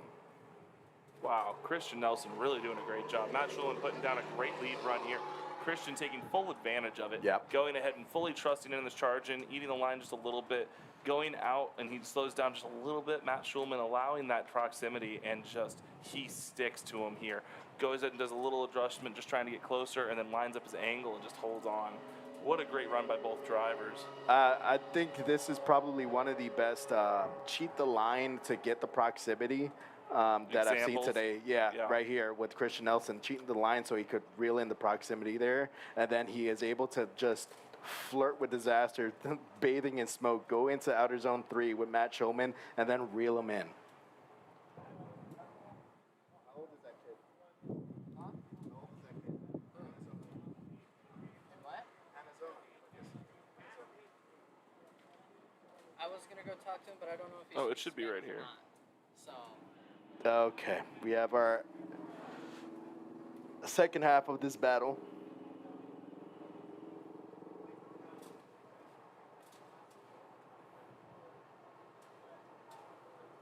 He is 15 years old, Lucas Hanazono. Yeah, 15, that's what I was just about to say. Yeah, oh my goodness. Here we go. Christian Nelson in the lead now, Matt Schulman in the chase. And man, he initiates at the 2 cone, going to outer zone 1, and then going to outer zone 2, but misses outer zone 2. Big mistake from Christian, but able to get into that inner clip. Look at Matt Schulman, able to see where he's going, and he's saying that lead line is predictable because how consistent that proximity is. Yep. Now, he does go a little bit on the outside of it, hitting the pylons there, putting off a tire here into the rumble, coming around. See Matt do almost the same thing, cheating the line, just trying to get a little bit closer. And then here we go. We go off just a little bit on the backside here, just enough to hit those last few cones. Great job by both drivers, though. Yep. And the winner moves on to the battle of first, second place. The loser goes on to the battle of third place. So if you lose this battle, it doesn't mean you can't get a podium. You still have one more chance to get a podium. And it looks like Matt Schulman gets the win and moves on to the finals. Very exciting. Matt Schulman definitely deserves that phenomenal run, and very excited to see the RTS car coming out here. He's been putting on a heck of a show. I'm sure he is not going to give up that third place easily, so I'm very excited to see that third and fourth place battle. Oof, that cold wind just came through. It feels so nice. You know, it's funny. I told my friends up north that, oh, it's cold today. They're like, oh, what's cold? 70 degrees. They get so mad at me because it's like 30 or 40 degrees out there. Honestly, I'd love if it was 30 or 40 degrees here. That'd be awesome. This winter it got down to those temperatures, and I was caught off guard. I broke out my Carhartt. Oh, there you go. And it looks like we're getting our drivers situated here. It looks like we're going to see the Nick Ward battle and Marcio Jr. afterwards. And then the winner of that goes to battle the first, second place, which is against Matt Schulman. And then we have Christian Nelson. He's going to be battling for third place of the seating bracket. And the seating bracket's cool because you're getting to see battles that we maybe not have seen in the actual bracket. And we're getting to see matchups. And these are people that, if they're winning right here, they might be winning the whole thing. So very exciting to see. And right now we're getting the track situated and cleaned up a little bit so they could look at the reference points, let's put it in. For instance, when you're drifting, you need visual cues, visual reference points. So that's the big thing with the Sebring layout. If you weren't here earlier, we explained on the track surface itself, we have to put chalk. Off the track surface, or flour. It's okay. We can't paint on it. Unfortunately. But then off the track surface, I believe you can mark it down, put some paint a little bit, or they just end up putting chalk everywhere. Yeah, it's just they run a lot of series out here, and if we were to put paint down, they'd have to clean it up, or we'd have to pay for it. And that's just not going to make sense for us. As you see Hunter there. These guys out here working hard, not hardly working. Had to wave at him. You can see him going through. I remember the first year that we did it, they had extra flour at the end of the season. They tried to give me a bag of flour to go home with. And I was like, I do not want this bag of flour. Please keep this to yourself. Okay. So we're getting the track situated here. And then first and foremost, we do have to tell you guys, subscribe to the YouTube channel. Definitely check out our content that we put out there. After every round, we do like a little recap of everything that's going on. But I do want to say thank you to the main sponsor, Redline Synthetic Oils, for being the title sponsor of the series, as well as Autosports Engineering and Drift HQ. Without them, we couldn't be doing this stuff as well. They're big part. shout of them. Yeah, and then we have Kenda Tires, BC Racing, Kansei Wheels, and then also safety equipment, OMP. Taxi Garage, you see one of the guys out here shredding tires. That's Nick Ward. That's one of his babies, and the crazy carts and all of them stuff going on. Tons of fun. It's insane. And then Leaking ECU is a big proponent of drifting here in Florida and all across the country. Yeah, no, very excited about it. Very cool to see Redline. It's all I put in my transmission. Otherwise, your sinkers are going to get eaten up. You know, it's the oil to go with. Yeah, I even used it when I used to ride my Harley up in Pennsylvania. So you seem like a guy that would own a Harley. Yeah. I enjoyed riding the back roads, and it was a good time. It was fun. Little ape hangers, just chilling. Ape hangers? Yeah. So normal handlebars for people? Jesus, man. Come on.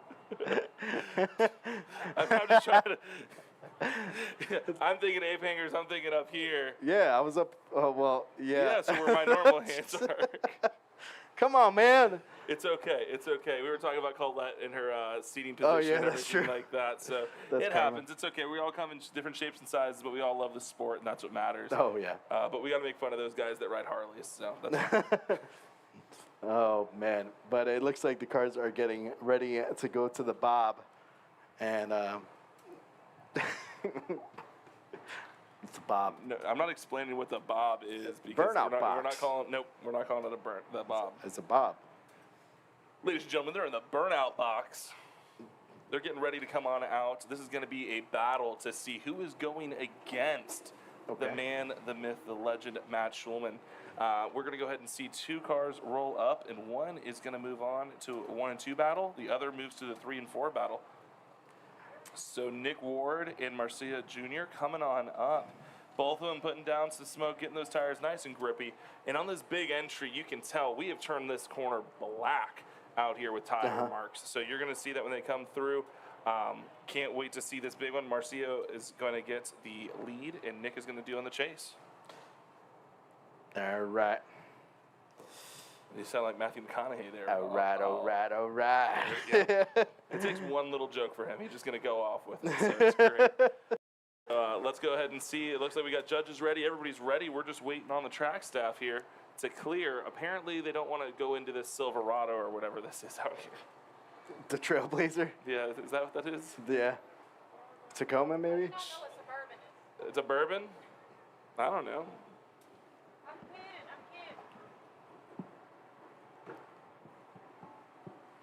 I'm kidding. They parked the Suburban. No, they didn't. Okay.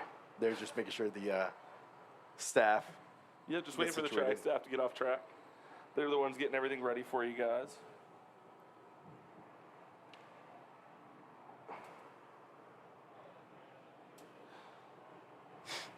Obviously, go ahead. You got to put bags on that Suburban.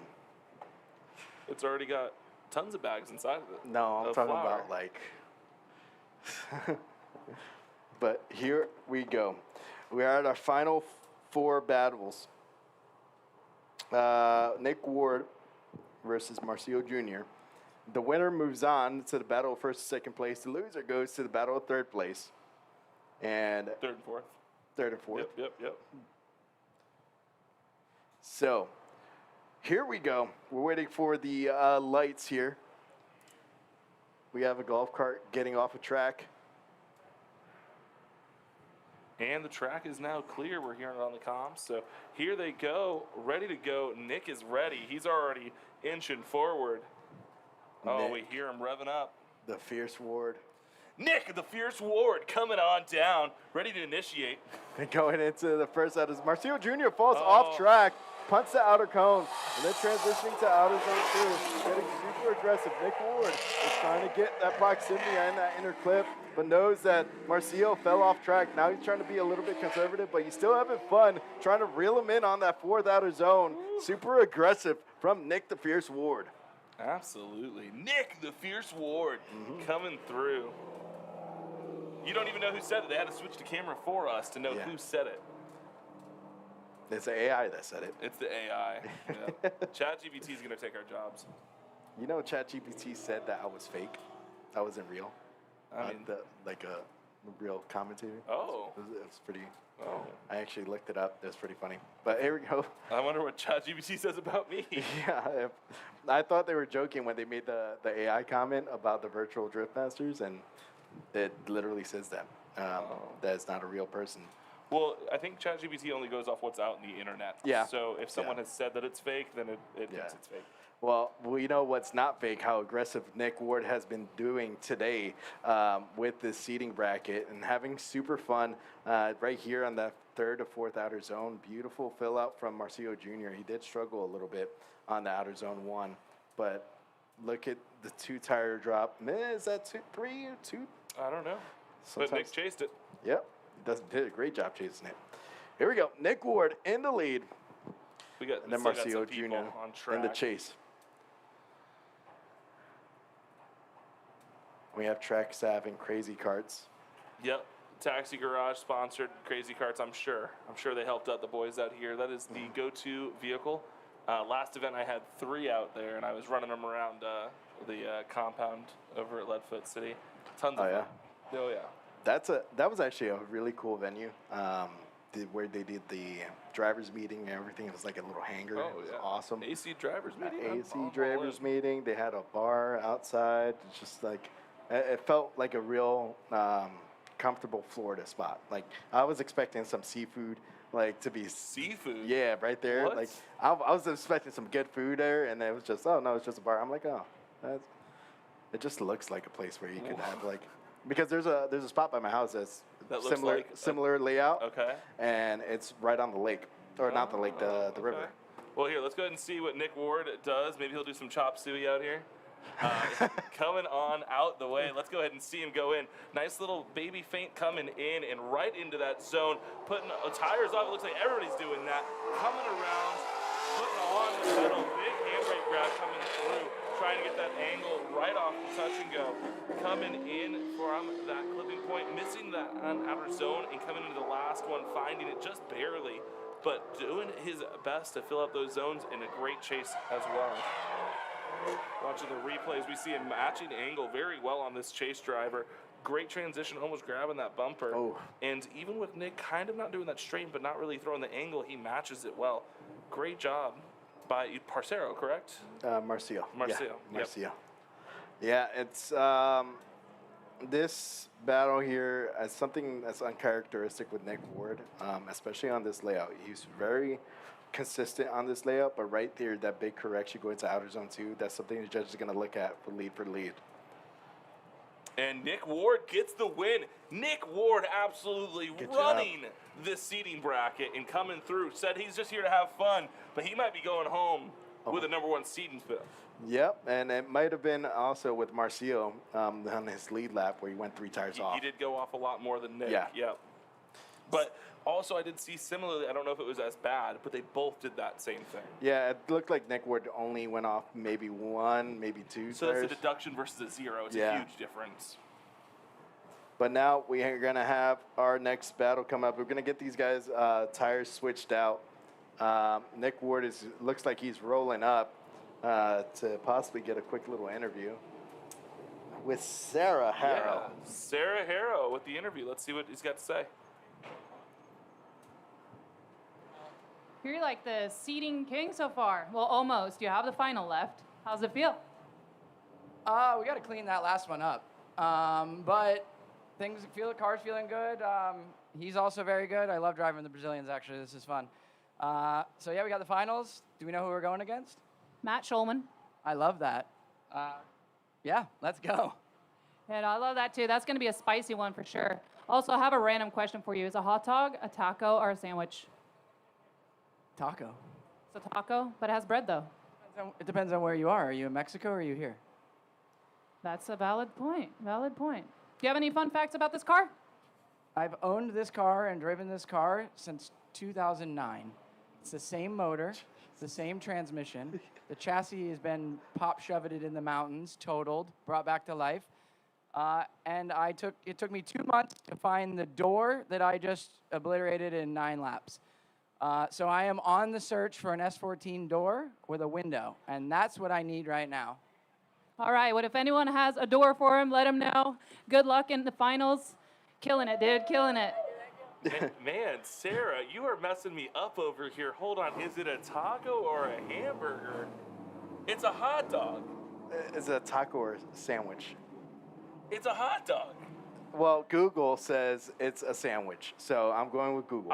So I think that any kind of bun around meat would be a sandwich, yeah. It's a sandwich. Do you know where sandwiches come from?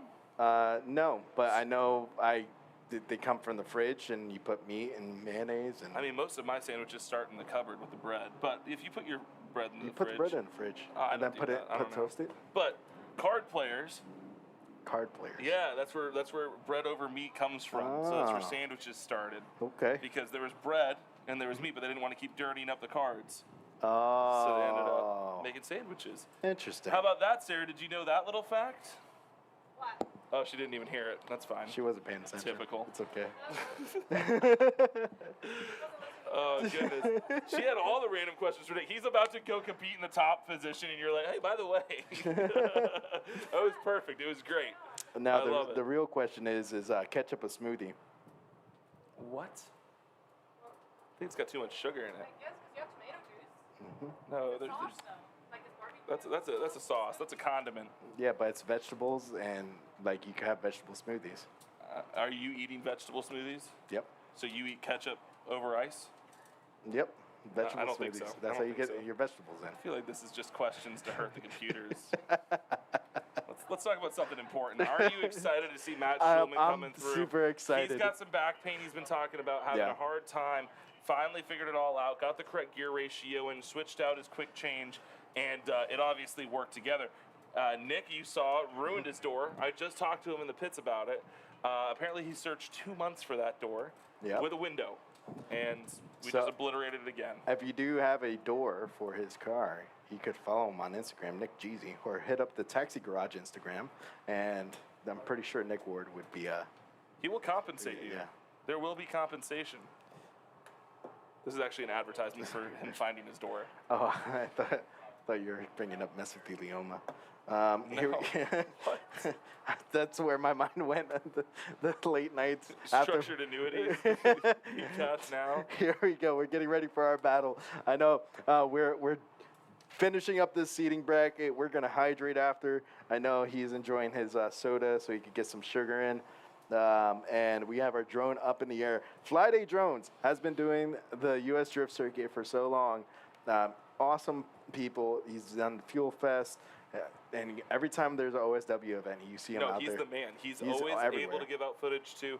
And it's one of those things where take care of your media guys. Don't forget, if they have footage that you're wanting, throw them a couple bucks. They're out here all day in the hot sun just like you are. It's not free to be out here. Help out your media for sure. But here we go. We're sending the boys out. And let's go ahead and see what we got going on. Yep, they're scrubbing their tires in the Bob. Nope. Yes. We're not doing the Bob. It's the it's burnout Bob. box. It's Bob. If you have some wigs somewhere and we would throw on bobs at some point, that'd be kind of funny. But no. Well, you do bob your head when you listen to music. You don't need a wig. It's all about the bob. So we're battling our 4th and 3rd place here.